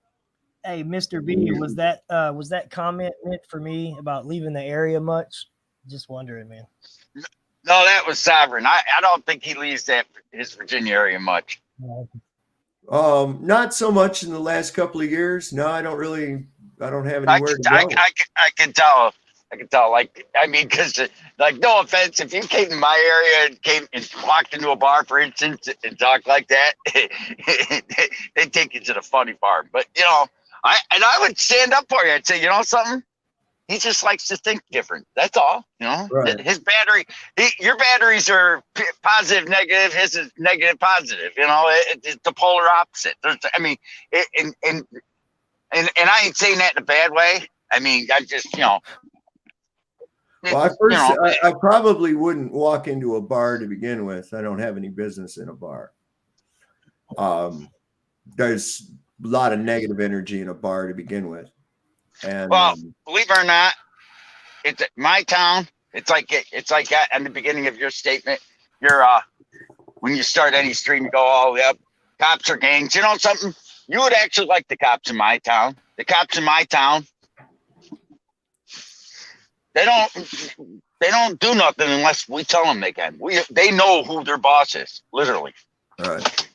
Well, the biggest objection I have with police is this. More like POs in a prison, then, right? I can't understand how someone can put their morals on a shelf from 9 to 5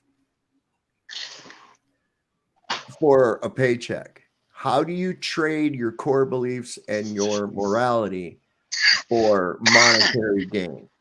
They don't do that here. They don't? Do they don't lock anybody up for victimless crimes? Yeah, I think we don't have a jail here. A little bit everywhere, Bob. No, we don't. We don't have a jail. After a certain period of time, I think after a certain period of time, it should be a requirement that, you know, they're evaluated after a certain time, and what they'll do is have their family come in and view body cam footage of their interactions for a specific time. And if their family still respect them after seeing the way they've acted, you know what I'm saying? Believe it or not, in my town, we have a citizens review board. We've had one for over 50 years. We're the only town. Do you care if I ask you what state you live in, Mr. B? I'm not going to ask you exactly where you live, but what state do you live in? I live in the Empire State. New York. Oh, right on. Okay. So it's so you're like upstate New York, pretty much, right? I live in upstate. Yep. So yeah, so I can see all that. I know a lot of cool cops. I can't really say a lot, but the ones that I actually know and that I've conversed with, that I give the time of day to after conversing with, it's like I'll talk to them and then I fill them out. And if they're good people, they're good people. I can see it the first time I meet them, right? But the ones that we've had bad interactions with, it went like this. One of them stole from us. One of them lied to us. One of them stalked us. One of them harassed us. One of them beat a really good friend of mine's head off of the hood of her friend's car because she called him out for being a pervert because he was stalking her friend, and then asked her to get out of the car during a traffic stop when she was the passenger, and then commenced to patting her down and filling her ass. Now, these are the dudes we're dealing with, and I haven't met but maybe two in the history of, and I've been around this area for a while, like as far as Ironton, I've been all over, but I moved up here when I was younger, like 16. Well, let's just put it this way. Our former chief of police, he's long dead. The park's named after him because when he died of cancer, lung cancer, when he's 57 years old. He smoked like a proverbial fiend. That's the only way it was, you could say it. But he had 3 kids, and his wife. He was a widower when he died. His wife died in a a car accident.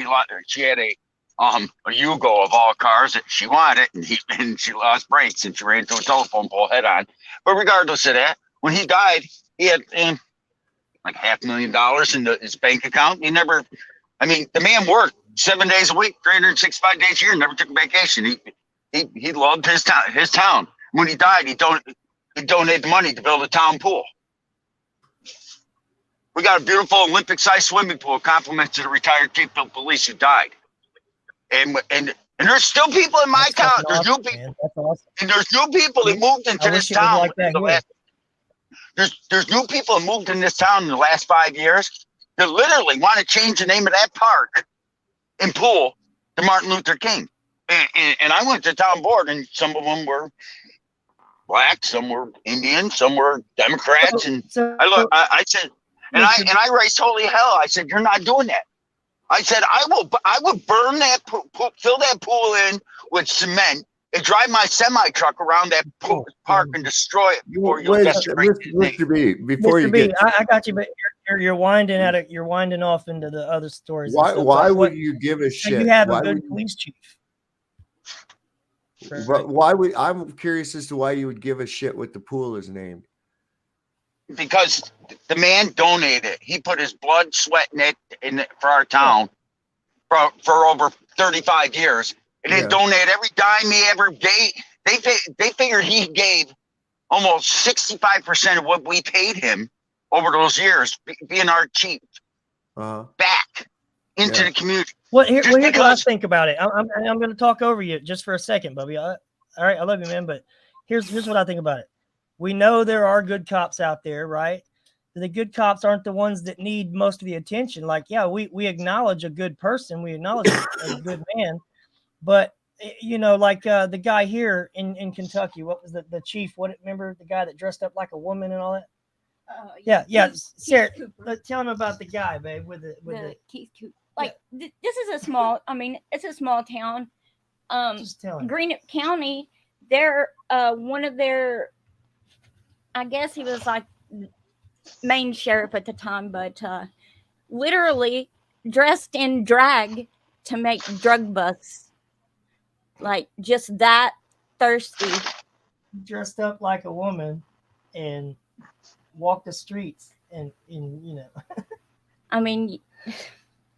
wow. It's like these dudes here. Like I said, I've met two good ones in Ironton. Now we're just specifically talking about Ironton.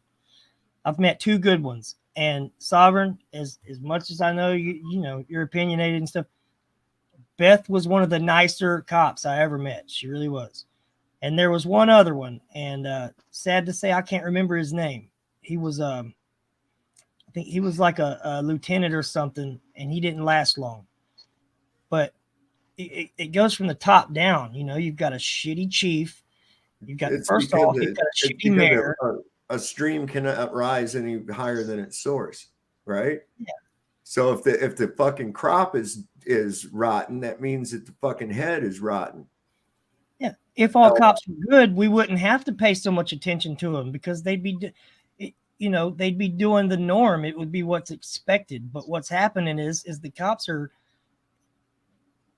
60%, 70% shitbags.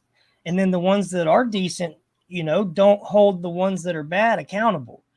Unless, like you said, you got a good chief and he's a good guy, then he has the power to do that. But I'm talking about, like patrol guy and his sergeant are best friends. The patrol guy, straight stomps all over your rights. And then you say, I want your supervisor. And then the supervisor that comes is his little buddy he went to school with. They go get drunk every weekend. They're best friends. They pose for pictures together. It's like, you think he's going to do something about his buddy? Like, but see, that's small town. That's small town everywhere is like that. Oh yeah. It's everywhere, really. Like here in Luray, back years ago in Luray. Okay, the town of Luray has its own police, and of course we've got the sheriff's department that's over the county. And there was two brothers that were like the main cops at the police down there. This is probably 20 years ago. And they weren't worth a fuck. They were the most corrupt sons of bitches in the whole place. But the whole thing was like a good old boys club. It's not like that anymore. It's changed. But it was a good old boys club. We had, you know, the sheriff was corrupt. We had a deputy that was part of the drug task force, and he was busting a bunch of people off duty and robbing them and then selling their shit. But he ended up stepping on the cartel's toes or some shit, and he had to run skedaddle, and he's hiding out someplace in Georgia or some shit now. But I mean, this place was really, it was, listen, there's some corruption here. We got a suicide of the fucking district attorney's or Commonwealth attorney's wife with no suicide fucking weapon. There's all kinds of shit, man. You wouldn't believe. You wouldn't believe in a little small town like where I live. It's everywhere, man. Oh yeah, but I'll give you an example. One reason why our old chief is was so respected. I'll tell you something that happened in 1979. They were talking about a review board. They used to have a review. There's only the chief and 4 patrol officers, and at the time the county sheriff and the stateies were our review board if a cop did something wrong. And one day he said, you know, that ain't right. They don't pay our taxes. It should be citizens. And he started that, and he made sure no town board member could. He said no town board member is on that review board. It's only citizens. He said they pay our salary. And his own brother was a lieutenant, was the second in command, basically the deputy chief. Got busted by him because at one time in the 70s, if an elderly resident called the police department and said, can you go to the drugstore and pick up my prescription drugs? They'd do it. Well, his own brother got in a car accident and got addicted to prescription drugs and was stealing pills from the people, the very residents that he was picking up prescription for. His brother, who was the chief, caught him doing it red-handed and turned to his own brother, and his own brother got 20 years in jail because he had been doing it for like 5 or 6 years. He was stealing money from him. He turned in his own brother, and then the town lost that ability. So now if someone needs a prescription drug or something, they have to get a friend to do it because the police department won't do it anymore. There ain't you don't see that happening anymore.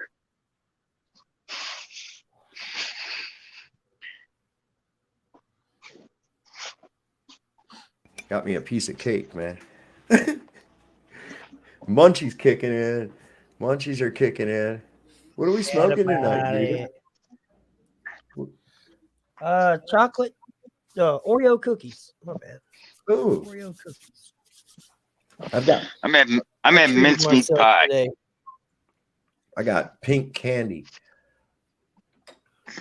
That sound delicious? I had to treat myself. I haven't been smoking a lot here lately.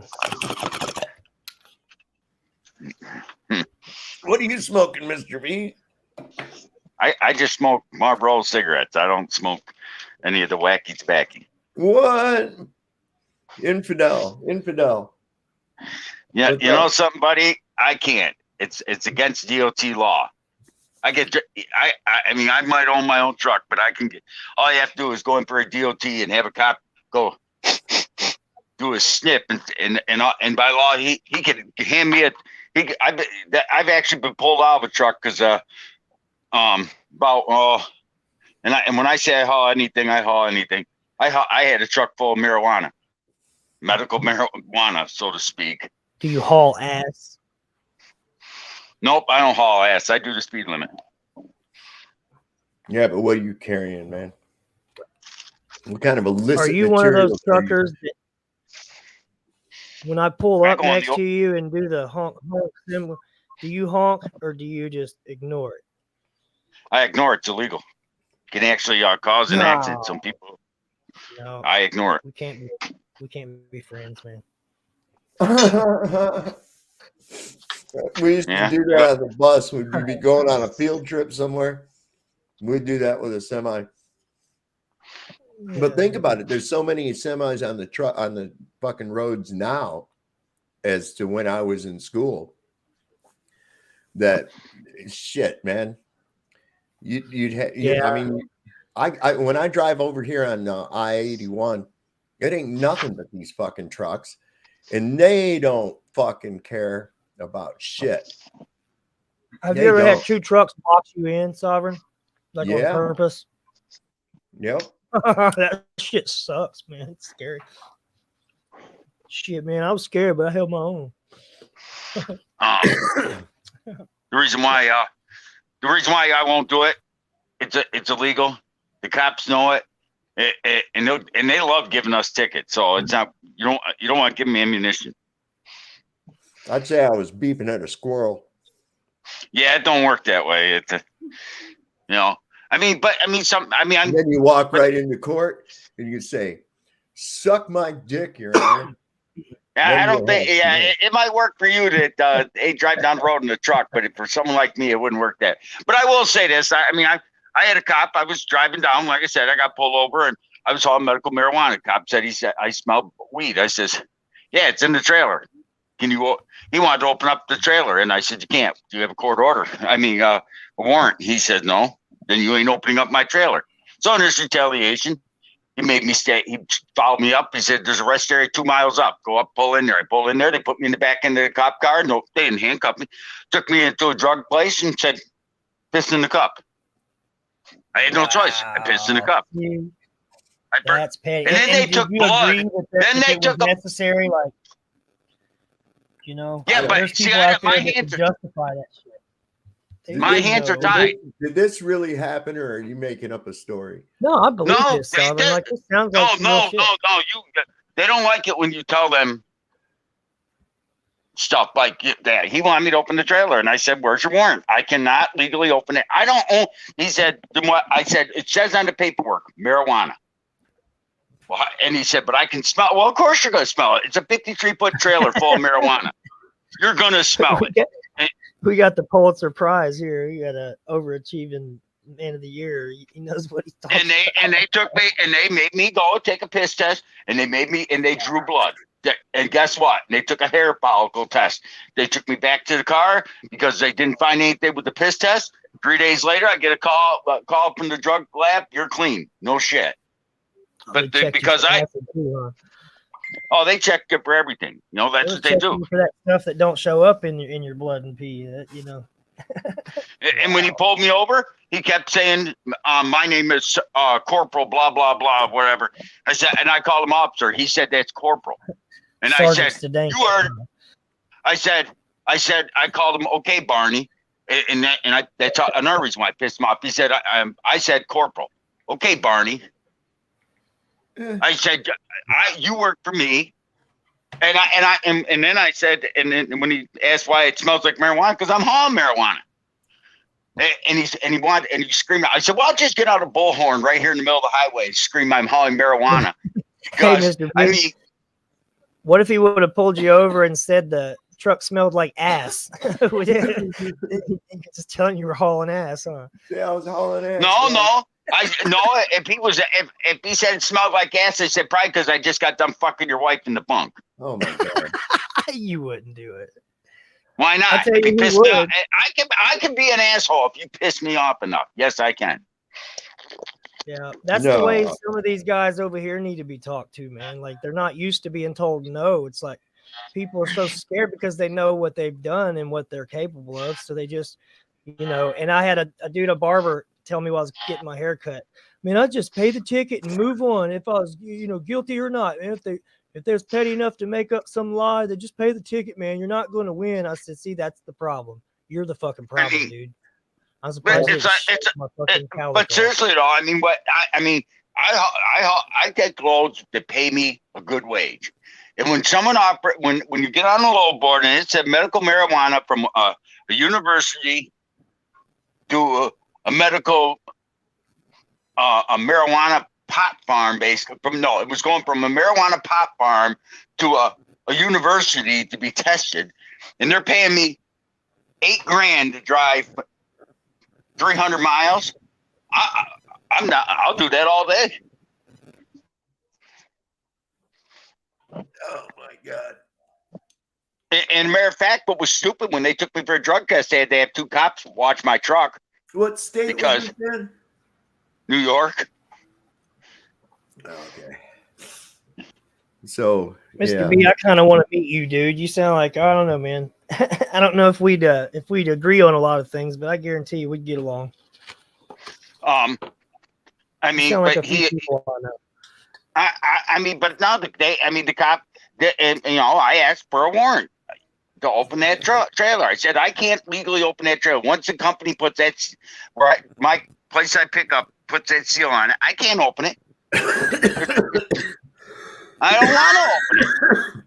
I don't open my loads. I mean, there's some loads they put it in, they hand me a piece of paper, and it says what it is, but half the time its numbers can't even read what's in there. I don't give a shit what's in there. As long as it ain't dead body, as long as it ain't bodies. I mean, I watch and shut the door, so I know if there's dead bodies in there. But as long as they ain't putting kids and dead and live bodies and trying to tell me to go south of the border, I don't give a rat's ass what's in there. Yeah. Hey, if they tell me it smells like ass, I'll tell them it's their upper lip. Hey, what were you talking about tonight, Sovereign? I seen the topic. Was it the same thing from the last stream, or? Yeah, I mean, it's there's shit that seems to be fucking going on everywhere, like these changes in the Bible, the changes in logos, those clocks. I mean, that shit's got me all fucked up. I don't know if it's a change in the Bible. That way over 100 years old. But Sovereign, I don't know if it's a change or not, but I seem to remember a passage that I had memorized that I had read long time ago. And I think it was Luke 17. And it goes like, they might ask, lo here or lo there, but behold, the kingdom of heaven is within, right? Now Right. It's the kingdom of God. When I looked it up to make sure I had the right verse earlier, it was the kingdom of God. And I know for a fact it was the kingdom of heaven. Now, is that because I had a King James version then, and I have a King James version now. My question is, could different books, even though it's the same version, could they, maybe because of the company that made it, or they word things differently? There is that possibility, but what we're finding are like it's concreting itself and spreading out through other versions of Bibles as well. It started, it seems, with the King James, and now it's spread over into the NIV. We're seeing these changes. It's almost like it's a fluid thing that's still happening. But we're seeing like for instance in Exodus where it says, thou shalt have no other gods before me, for God's name is jealous, and he is a jealous God. So really, God's name is jealous? And I even looked in my 16:11 and bam, yes, there it is. The scripture where he's, it says that he talked with the rabbis, the teachers. Now it's doctors. Right. I'm like, what? How old's your Bible? This is a actual replica of a 1611 King James Bible. I was going to say I could look up that verse for you. I got my family Bible 10 feet from me. That's from 1835. Hey, well, take a look and tell me on the cover, is Holy Bible capitalized? I believe it is. Let me get it. It's kind of delicate, but it's falling apart. On there, Jeebus? What is it again? Look at the number 4 on that clock. Oh yeah. We talked about that last night, and it it resembles the 2 gates thing that I've been seeing a lot here lately. What my question is 11:11. People make fun of me because of this, but I noticed it and I wanted to bring it to people's attention that they don't use symbols like that for nothing. They don't just put it on something. And then I see it on this dude's door. I wish you could pull that picture up, or if I could, because that was an expensive door. Like, that was a really nice house. And this dude had this door custom made with the first letter of his last name on it and this symbol. And I found out that this symbol comes from the movie fucking Stargate. Why are they using the Stargate symbol incorporated with Freemason shit? And why are we? I saw that when they were showing. Okay, wait a second. Look at the H on holy. That is a small H. Sure is. Yeah. Well, this is all leather bound Bible from. Yep. This is old. Well, I know that's something that's changed. Now, here's something crazy. That's a proper name. Holy Bible. As you can see, the cover ain't attached anymore. It's supposed to be capitalized. Yeah, because in the Bible, they always use, even when they use like adjectives or pronouns and stuff, like he or whatever, if they're talking about God or the Son of God, or they would use a capital letter to express that. But holy in itself is an adjective in this case, but it is part of the title, correct? So it should be capitalized. Yeah, it always wasn't. As far as I was concerned, I've never seen one lowercase. These are the first two I've ever seen like that. So it looks like it's the older ones that this is happening. Well, it's happened with mine. It's happened apparently with his. Do you remember seeing your Bible, the one you have in your possession, with a capital H at one time? Yes, I do. Yeah, I'd be fucking checking out, man. Just saying. Listen, that's what's I'm a so skeptic crazy when it comes to the Mandela. See, now all at the top of the page, it's in uppercase. Yeah, on the inside. I know, on the inside, but the cover. That's what I'm saying. On the cover, it's changed. I'm like, what the hell? Because it's like that on mine too. But this is from 1835. I mean, it's even got the drawings on the inside. It's actually a nice old Bible. So, hey, Sovereign, in a way, this is a good thing for Christians that if they actually notice this is happening, because this is going to make them want to go and get in that book some more and start reading as much as they can, so that 5 years from now, they'll know for a fact whether it's changed or not, right? So, it makes me want to go over a lot of passages so that whenever someone says it changed, because I know a lot of these Mandela effects that people claim have changed, I remember them to a T. Like, I used to watch a lot of movies and stuff when I was a kid. The Luke Skywalker thing, that got fucked up when that movie Tommy Boy came out in the 90s, and Chris Farley got in this fan and said, "La, la, la, Luke, I am your father." He misquoted it, and everybody all of a sudden thought that's what the fucking movie said. But I watched that when I was a kid, and I remember that movie. I used to watch it like all the time. I was a Star Wars freak when I was little, and it was always, "No, I am your father." Yeah, right. Yeah. That's how he said it. But James Earl Jones, yeah, right? James Earl Jones, he came around. He was like, "Oh well, I don't remember saying it like that. That's not how I said it." And it is what it is. I remember he did say it. Well, here's the thing right here, and it's just like what Mr. B showed us on his Bible. You see the cover of this Bible, right? Yeah, yeah. And as I go along here, it's going to open to the first page where it's got the title again, the title page. Oh, look at there. Yeah, yeah. You see? What would blow your mind is if you go back to that same book 2 weeks from now and that motherfucker changed and everybody on YouTube saw it capital, right? Take note, man. Y'all seen this shit. So if we see it 5 minutes, well, here's what I remember too. Genesis 1:1. Genesis 1:1 says, "In the beginning, God created the heavens and the earth." Now it's heaven. Yeah, it's heaven. It's heaven now. It's singular. It's not heavens anymore. It's just heaven. It's like with the Silence of the Lambs thing. He did say hello, Clarice, but it was toward the end of the movie, not the part where people think he said it. When he said, "Are the lambs still screaming?" or whatever, Jim Carrey misquoted that in the movie Cable Guy, and it got all fucked up. That's another instance like that. I mean, but I'm not saying that things haven't changed. Like the Berenstain Bear thing, I had those books as a kid, and I know for a fact, and I've said this on your channel, that I know for a fact it was Berenstein or Stein because I was a huge Universal Monsters fan. I had all the toys. I used to put my grandpa's cowboy boots on when I was 5. They come up to my freaking knees, and I'd walk around stiff-legged and pretend to be Frankenstein. He was my favorite one. Wolfman and So Frankenstein. this does say God created the heaven and the earth. Yeah. It used Yeah. to Oh, say mine says heaven. it too. And I know I've read that before, and it did say heavens, man.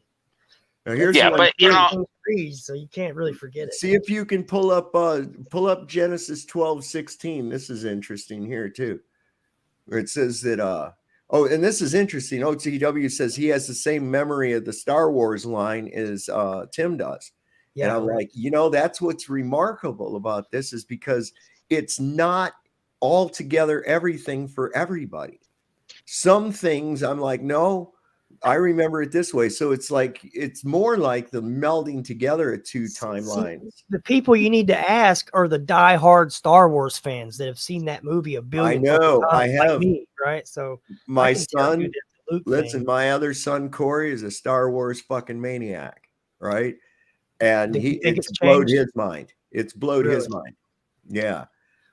That's crazy, man. Check this out. So in Genesis 12:16, where he says, and he entreated Abram well for her sake, and he had sheep and oxen and he asses and men servants and maid servants and she asses. I've never heard he asses and she asses before. That's just weird, man. See, I don't know as far as the wordage. Oh, they've changed like these royalties to dukes in Kings. I think it's in Kings, isn't it? No, Genesis 36. What blows my mind is if the it says here and entered the Bram as well. Actually, it says he asses and men servants. Yeah, and maid servants, and she. And it goes she ass and camels. Yeah. It don't say asses, it says ass. Yeah, OTW, Interview with a Vampire. That's another one. I'd forgotten about that one. And I remember that because I was, I think, in 7th or 8th grade when that book came out. Maybe I was a little younger. But I was waiting for my dad at the drugstore in the pharmacy. He was getting something from the pharmacy. And I was looking at the books. And I read the back of the paperback of that book. It had just come out. And I was like, oh, that looks really good. And I read it. And I remember that it was Interview with a Vampire. And then later when they made the movie, Interview with a Vampire. Now wait, what are they saying it is now? With the vampire or something? The Interview with the Vampire. Interview with the Vampire. Now, no. Listen, I read those books when I was like 15, 16. The first one I read was The Witching Hour, Anne Rice. I read the whole bunch of them, and it was Interview with a Vampire. I can honestly say that. I looked at that cover every time I opened the book, and I read that book for nights on end. So that one stumps me. I'll give you guys that one. So like I said, I'm not saying things haven't changed, but some of the things I think are just being added to the stockpile because people misremember. I don't think there's as much of that as you might think. I really don't. Either that, or it's more of a question of our brainwaves and how we remember them. Here's the experiment I'm going to do is I'm going to actually go and talk to some clergy. And I think I'm going to go tomorrow first and start with a Seventh-day Adventist minister. Now, my reason that I want to do this is because it'd be like if I had a diagram of the cockpit of an aircraft and I went and I asked different airline pilots what those instruments were, and they didn't recall them as being what they actually are, that would be a problem, right? So I'm going to go, this is basically clergy's job, and I want to get them, what is it, what animal is it that lies with the lamb in Isaiah? Because there's tons of residue about that, because there's statues, references to it. It's the lion and the lamb. Dude. Yeah, well, not anymore. It's the wolf. Nah, come on. Yes. Listen, are you going to record that? Are you going to take your camera with you and record this? Yes. Get their permission and definitely. Yeah, man. Add that to the channel because that has. Here's one. Look at this. Here's something too. Is God's infallible, right? Why in the world does God repent? And the Lord repented of the evil which he thought to do unto his people. Wow. I don't ever remember God repenting for shit. see what 2020 website said they're sovereign. I agree with that. I think that's what I was saying. It could be more of a memory thing than an actual physical change thing. Like, okay, our brain waves. Are you familiar? Are you familiar with Leviticus? Yes, the okay. So it's Leviticus, the book of Leviticus. It's the law. Okay, the Levites were responsible for determining the Mosaic law. Okay, right. And that also included the cleanliness of various animals and foods. It was to you were not to eat any meat that was not from an animal with a cloven hoof and chews its cud. Fish must have scales and gills, you know, so that puts your scavengers out. The not eating pork, that whole 9 yards, right? Reptiles are considered an unclean animal. But here in Leviticus 12:8, check this out. It says, and if she be not able, this is talking about for the sacrifice, right? And if she be not able to bring a lamb, then she shall bring 2 turtles or 2 young pigeons, the one for the burnt offering and the other for the sin offering. And the priest shall make an atonement for her, and she shall be clean. Turtles, now you can sacrifice turtles. What the flip? I gotta say, I've eaten turtle and pigeon wasn't so great. It's really greasy. But dude, look, turtle is awesome. They're talking about use it for in sacrifice. The Leviticus, the law, very strict to a point where they had gotten ridiculous with it. They had built special walkways for the rabbis so that they didn't have to rabble amongst the common folk and become unclean. I mean, they got really crazy with this shit at one point. But that's turtles is out, man. You're not supposed to be doing turtles. I know that.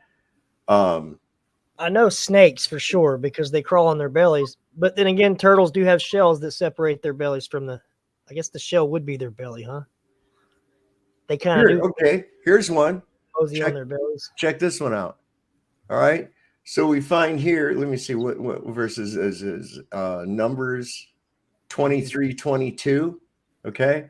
It says, God brought them out of Egypt. He hath, as it were, the strength of an unicorn. Now, I've read that before. Of a unicorn. What? Yeah, I've seen unicorns mentioned in the Bible years and years ago. There's 3. There's 3 references, and you got to wonder where the hell's that come from.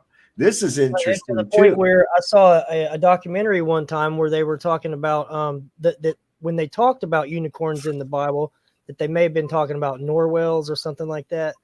But it's been a thing for a long time. People. Well, that only makes sense in one respect, that the tooth of a narwhal looks like what they depict the horn of a unicorn. And the only possible similarity whatsoever. So there again, I look at that was a ridiculous. Well, I thought the narwhal had like a horn on its head, didn't it? Or it's what it is. It's a tooth that actually grows through the face of the fucking narwhal. That's what it is. B-52. But look here at this thing. You'll get a kick out of this one. Numbers 26:44. It says, of the children of Asher after their families, of Jimnah, the family of the Jiminites. The Jezui will be the family of the Jesuits. And Beriah, the family of the Berites. Wait. What? Jesuits? Jesuits mentioned in the Old Testament? What the fuck? That's like what? I thought you'd get a kick out of that one, Jeebus. Yeah, I will. Yeah, I don't know, man. That don't seem right. I can't. I can't for sure remember if I read that. But it's crazy. But these aren't. Since I was little, you know. Interpretations, I could see, but this is actually changed in print Bibles. That's what I'm saying. It's like you can get 10 different Bibles, and I guarantee you the word's something different. It's almost like okay. Well, let's see. Let's look at yours. Go to Deuteronomy 12:20 and tell me what it says. Oh, I put it away. I didn't know you want that. Oh, well, I was going to say, I guarantee you it'll be the same changes have taken place in yours, regardless of where it was printed or how long you've had it. Oh, yeah, that's what I'm saying. I mean, but I'm talking in like the newer ones. The newer ones are even, It drastically changed. That's the whole thing. This has nothing to do with whether it was recently printed or printed a long time ago.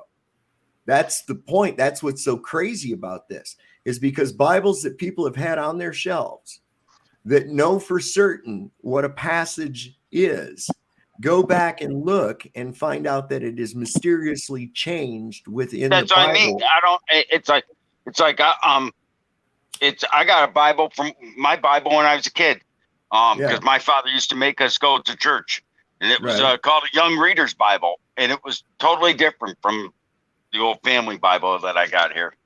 Okay, so here, this one right here, this is kind of crazy too. Where is it? Is this the one that I was looking for? No, it's not. Hold on a second. I think it was this one. Oh yeah, a bastard. This is in Deuteronomy 23:2. A bastard shall not enter into the congregation of the Lord. Wow. Never, ever heard that one. What do they mean by that? Bastard child? I guess that was never before defined or said that I knew of. Yeah, that sounds like it was used in the context of like how we would describe a bastard now. It doesn't exactly mean what it was intended to mean. We just call people bastards, because we don't like them or whatever. I mean, it's like how that came off to me. It's like I remember I went to the church I went to when I was a kid. I listened to I went there every Sunday. Our Father made us, and he said he said, as long as you repent before you die, you'll go to heaven. And I just shook my head. So that means I just shook my head and I asked the preacher, minister, whatever, how he wanted to call himself. I said, I was like 10 years old. So if I raise holy effing fucking hell, go out, rob banks, molest women and kill boys and bury them under my basement like Jeffrey Dahmer did, because they had just caught Jeffrey Dahmer at the time, and raise holy hell, go to prison a week before they execute me, I take the Lord and Savior, I'll go to heaven. Yeah, you will actually. And you know why? Because people take that too literal. They think that when you ask for forgiveness and you repent, that it's actually, they picture this omnipotent being forgiving you for the thing you did. You're forgiving yourself.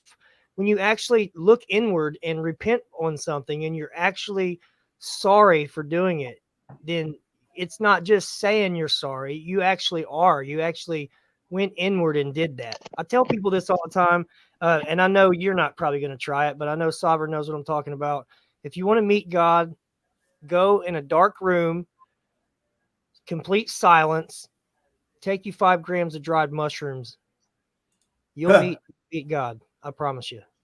And because you're forced to look yeah, inward. I'm sure you meet God then. But that's what I was talking about earlier. The kingdom of heaven is within. That's what that means, I believe, when it says that in the Bible. But look at this verse here, Job 25:6. This is like blasphemous. Well, I mean, by consideration, it says, "How much less man that is a worm, and the Son of Man, which is a worm." The Son of Man, isn't that talking about the Messiah? That's talking about Christ. I think there's different. They word it like that, but they mean different things. Yeah. But yeah, that Yeshua was referred to as the Son of Man, also the Son of God. But interesting fact, in Egypt, in ancient Egypt, and in astrology too, they called the sun, the actual sun or star, the Son of God. So there's some reference there, I think. Well, that's exactly why the Catholic Church melded it right into this astrozodiological confabulation that they've come up with called Christianity. Right. And was it a Catholic minister or Catholic priest that told you that you could be forgiven? The name of the church was it was a Christian church, Christian Missionary Alliance.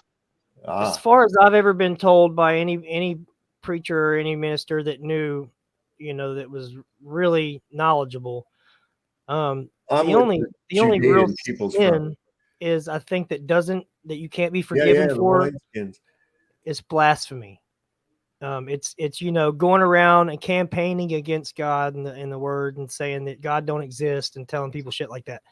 That's pretty much the only thing I've ever known that is not forgivable. I mean, it's amazing. It's like, it's like, oh, you'll be able to recognize people. I mean, this guy was out of his mind. I mean, he'd say, oh, when you die, when you go to heaven, you'll meet Abraham Lincoln. Even it's like, okay.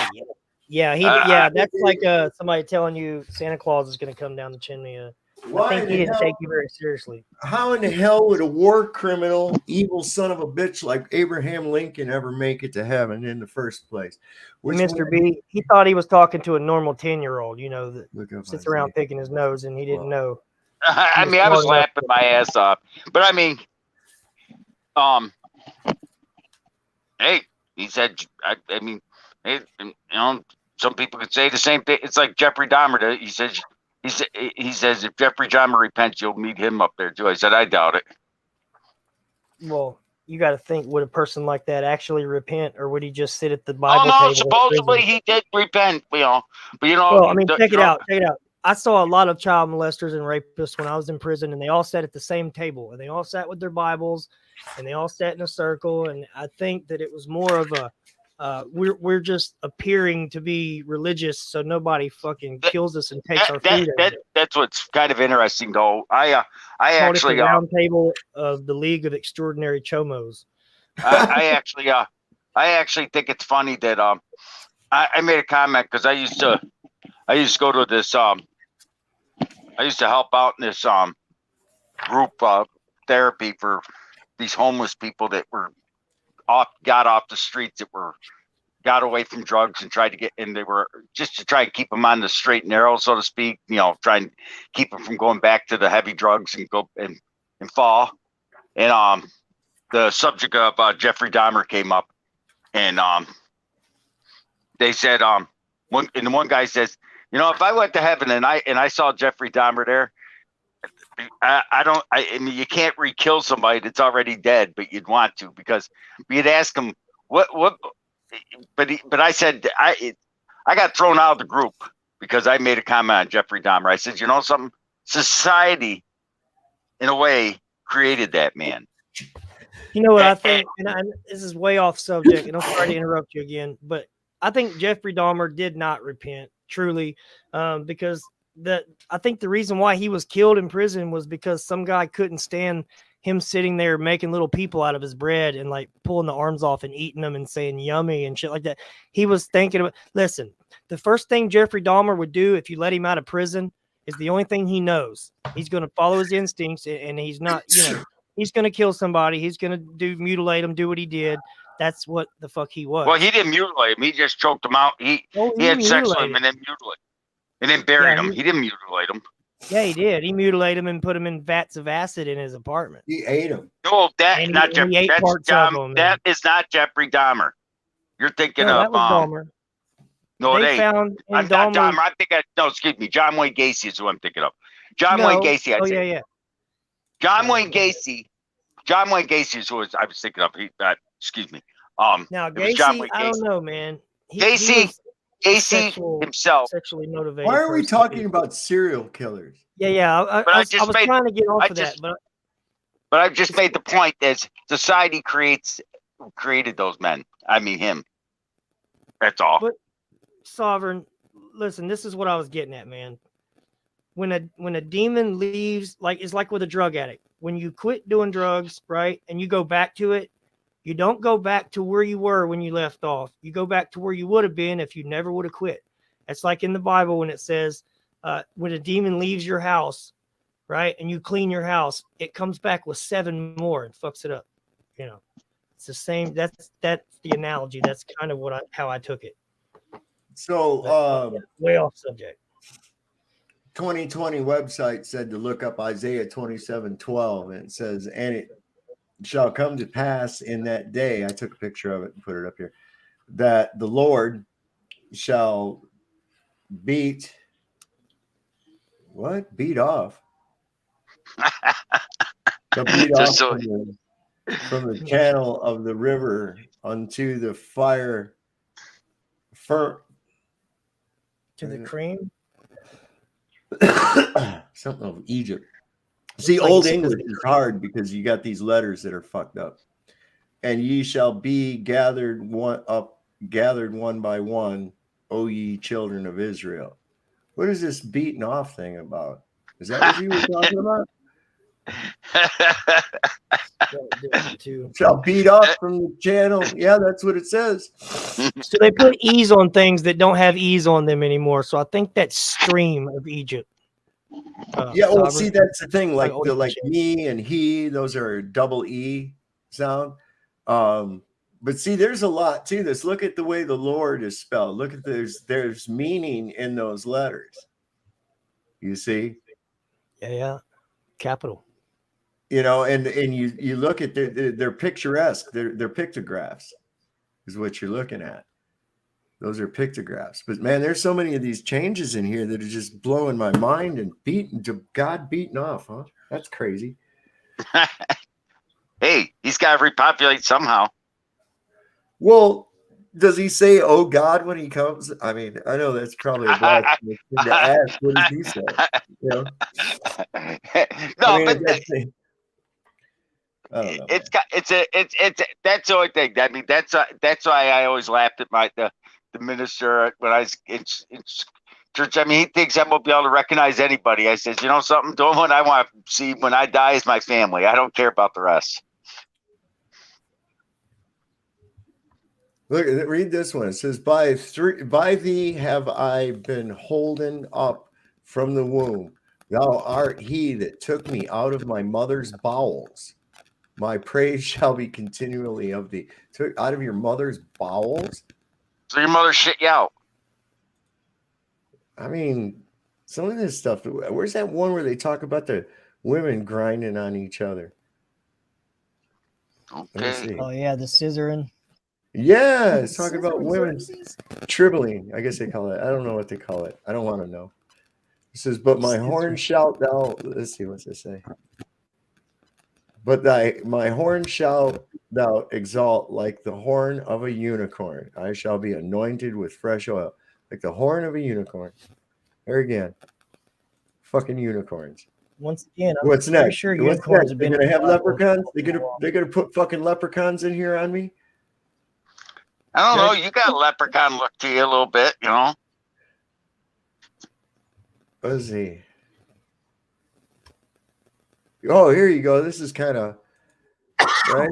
It says, therefore the Lord will smite with a scab the crown of the head of the daughters of Zion, and the Lord will discover their secret parts.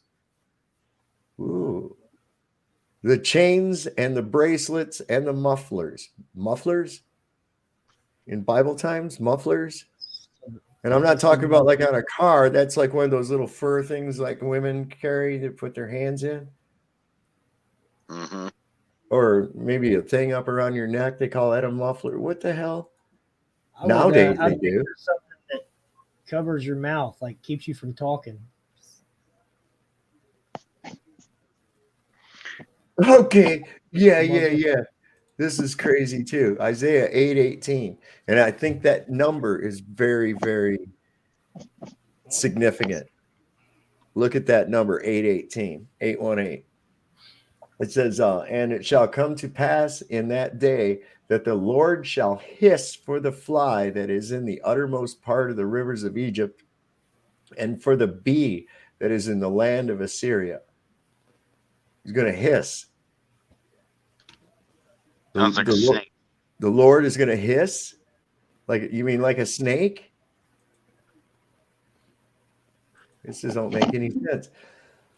And of course, 11:6, Isaiah 11:6, this is the one. It says, and the wolf also shall dwell with the lamb, and the leopard shall lie with the kid. What? So now we're down there again with that crazy shit. See? We can't ignore this shit, man. And I know a lot of people want to say, oh, there's a lot of people just misremembering. No, because even with that passage right there, there's too much residue in the form of pictures, paintings, artwork, sermons, what have you, that, you know, there can't be that many fucking people misremembering a lion and a lamb when it was never a lion and a lamb. So I like your idea of actually go to some different clergy members that know their shit, you know, and get it on camera. Let's hear what they got to say about it. I mean, you got me. I'm curious now. Yeah, this is definitely. We'll see. I don't know if you know or not, but next Wednesday night I'm going to be doing a live with on here with Brian Stavely from Dose of Reality, and he's got a lot of information on this shit as well. Somebody else who's into it real big, 2020 website. He's in the chat right now. He was on with me last night. Yeah, I caught him. This is crazy too, Isaiah 45:11, because look at the implications of what the scripture says. It says, "Thus saith the Lord, the Holy One of Israel, and his maker." So that puts something above God, or at least who they're referring to is not the creator God, but maybe the God of this world. It's almost like they're changing that shit around to reflect such a thing. Well, we know who the God of this world is. And kings shall be thy nursing fathers, and their queens thy nursing mothers. That's dumb. Nursing fathers? And here we've got what? What are we doing? We got this shit is reflecting stuff that's happening in reality, right? Where two or more gather in my name, I shall be in their midst, is changed from where two or three. And this is reflective of the limited gatherings that we had over the last 3 years, right? And I remember that saying two or more as well. I do. This thing about nursing fathers, what are we seeing a trend in right now? Transformers and Decepticons, right? Boom, same thing. You're seeing this reflection of things that are happening within the world that are reflective of a lot of these changes. That's at least a little bit of a pattern that I'm starting to pick up from it. I don't know if any of the rest of you have or not. So are they starting to change it to where people can slowly be spoon-fed this indoctrination that Lucifer is God or something? Is that what we're getting at? Because a lot of these passages, it seems that they're, I don't know, just making it sound different to the point to where it don't sound like God. Right. Like the jealousy part and the, isn't envy's one of the 7 deadly sins, right? And that's like a byproduct of jealousy, isn't it? So, and then the hissing thing. Right? So, people, jealousy, it's amazing how people are jealous. I get people, I got guys girls I went to school with, they go, "Well, I got this and you ain't got that and you ain't got this, or I got this." I'm like, I got what I got on it, so it don't really bother me. And, here's the thing. That's what causes people to covet too. Sorry, right. Listen, here's the thing. I talked about this earlier. You know, when they put you in the box, none of that shit goes with you. And here's the real dismaying part. A lot of that shit will probably get sold at a fucking rummage sale. Okay. So it don't fucking matter. You know? Yeah, but you know, it's like I'm gonna tell you, you'll find this house I'm in right now was my grandmother's house and grandfather's house. When before my grandmother died, she told my grandfather to give me this house when I turned 21. She said, "I want our grandson to have it." Well, my grandfather didn't listen to her, and he gave it to my aunt, who turned around, sold it, put the money in her pocket. And it was kind of interesting. I tried contesting it in court because it was actually in her will, and it to no avail. And I told my grandfather about when he died, before he died, I said, "I guarantee you karma's going to get you guys, and I'm going to have this house again. It's already been sold." You know, it was kind of funny. This house my grandma died in 1992, and it literally had 7 owners over the course of 5 years before I turned 21.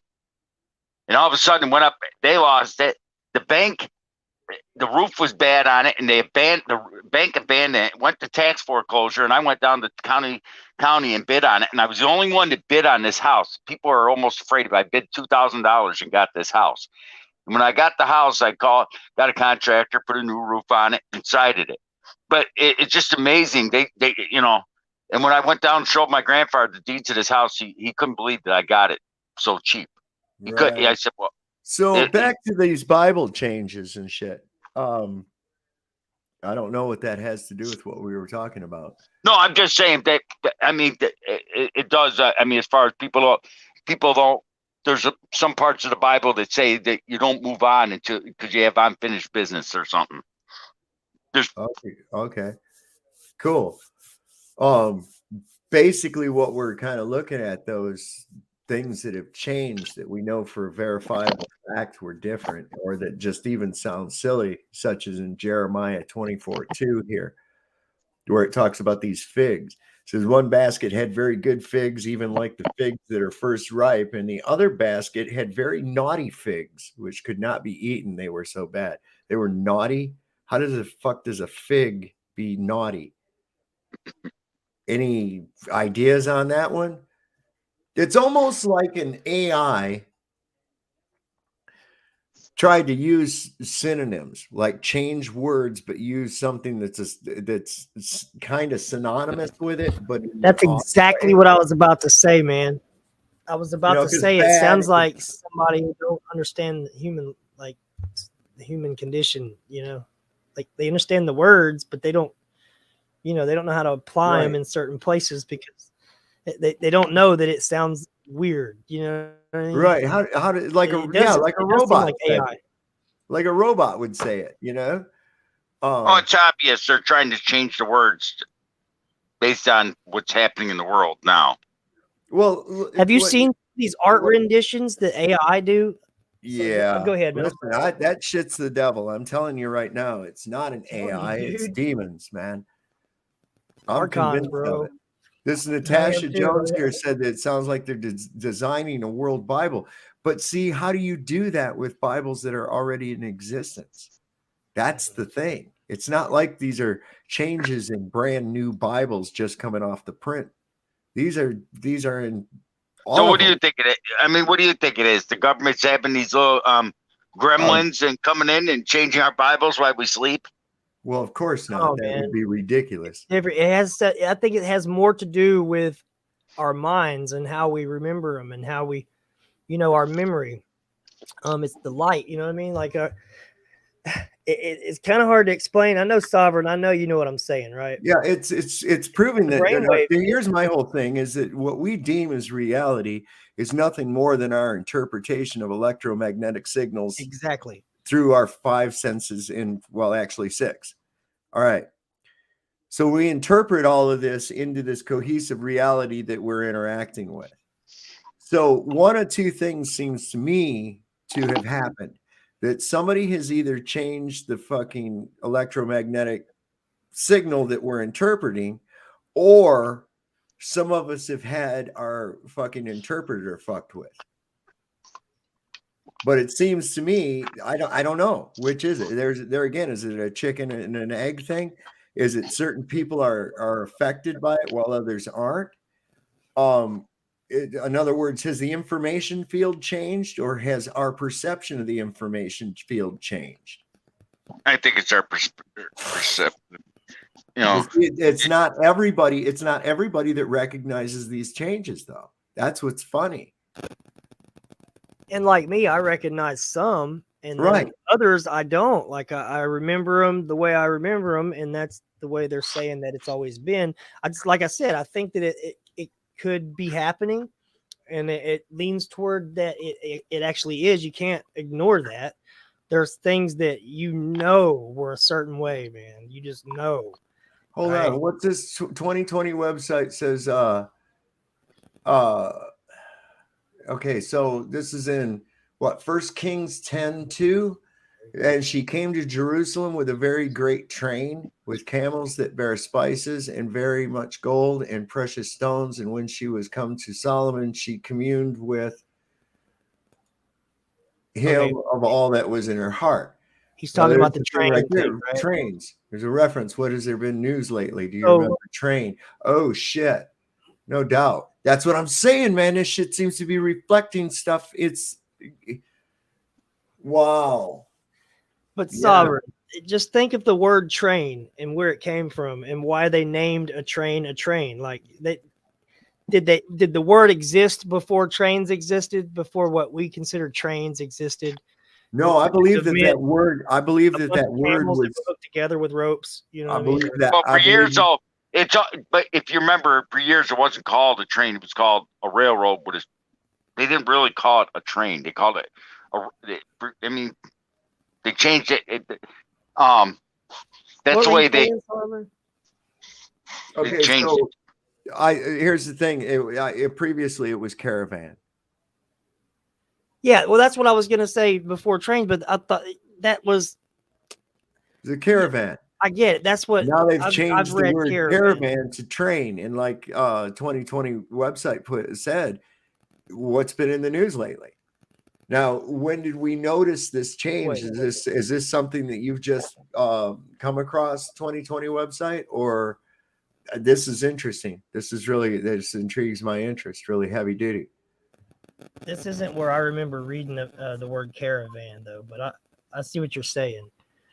But my question is, though, was the word train around before, before we started locomotives?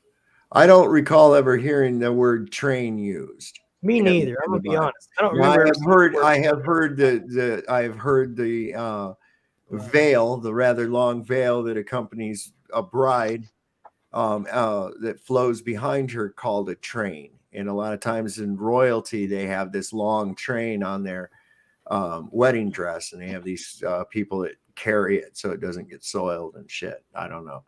Crazy stuff, man. But this is interesting here in Matthew 9:34, where it says, "But the Pharisees said, he casteth out devils through the prince of the devils." What? See, and I think Natasha's onto something. Yeah, Natasha says caravan as well. There again. It's like, and you also have to look at what they were doing with the old vernacular as well. Caravan would have made much more sense even in 1611. So I don't know what they got going on there. Yeah. So she being, here's a Matthew. It says, and she being before instructed of her mother said, "Give me here John the Baptist's head in a charger." I believe that was like a platter or a bowl or something. That's why Jehovah's Witnesses don't have birthdays. They don't celebrate birthdays, is all because of this broad wanting John the Baptist's head for a birthday present. And his head was brought to her in a charger and given to the damsel. There it is. Jesus Christ. Wow. Who's making that noise? Coming from?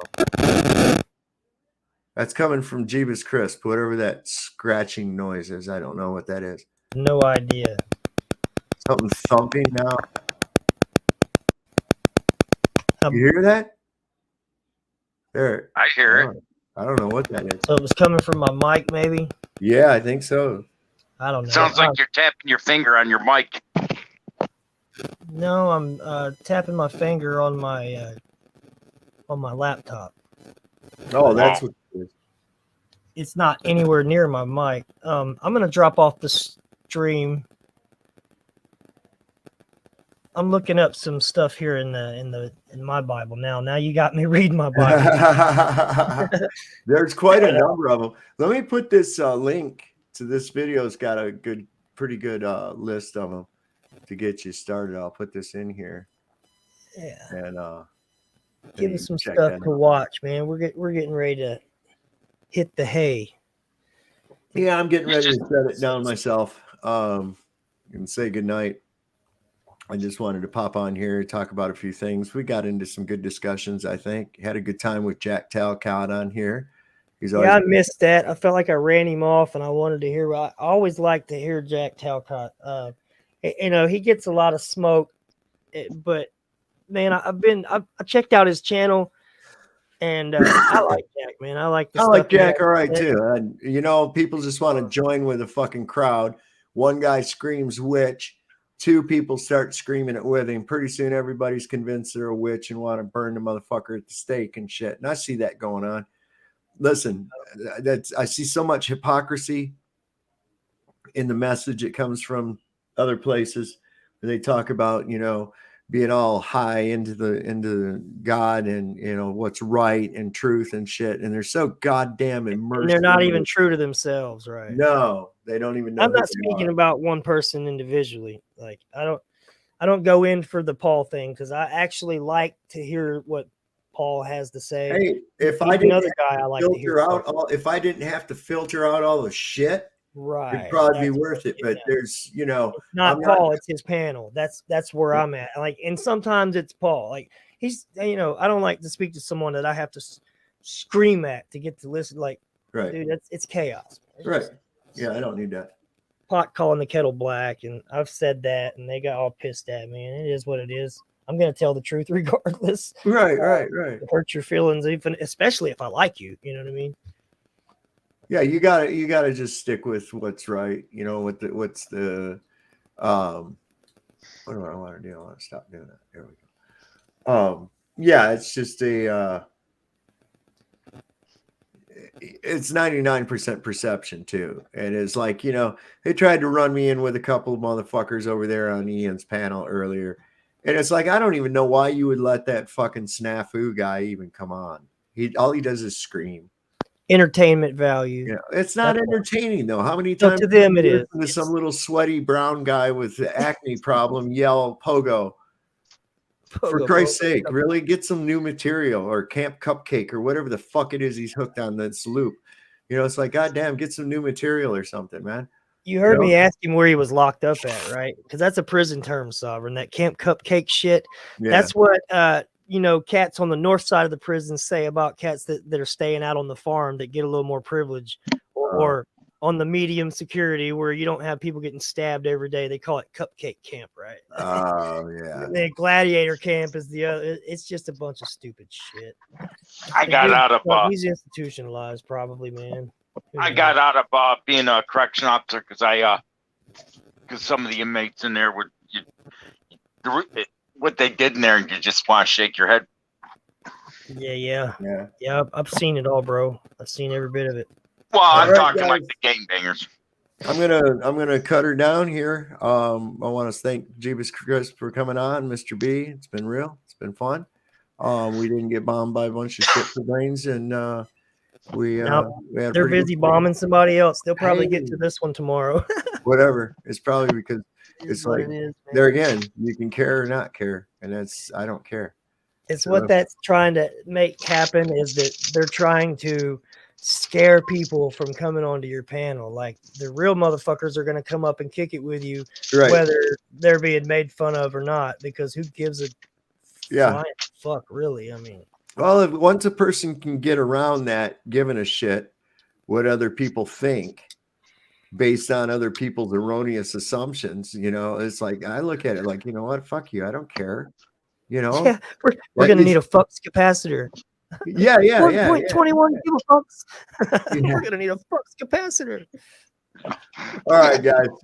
I'm going to say goodnight, everybody. Peace out. Have a great day tomorrow. Enjoy life, and we'll see you on the next broadcast. Don't forget, next week, 9:05 p.m. right here on Sovereign Soul, Unchained Mind, Wednesday the 15th.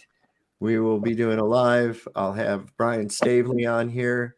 He's got quite a bit of material, and I'm thinking I'm going to simulcast broadcast it on both. We don't want to get none of the clergy members up here, Sovereign, because no. You know, we're potty mouths. But I doubt that would happen. But I'm going to run it on Rumble as well, so that we can cut out and then talk about events of the last 3 years without getting in trouble. So that'll be an interesting broadcast. That's going to be next week, starting at 9:05 p.m. on this channel. Should be a pretty good stream. So with that, there or be an L7 weenie.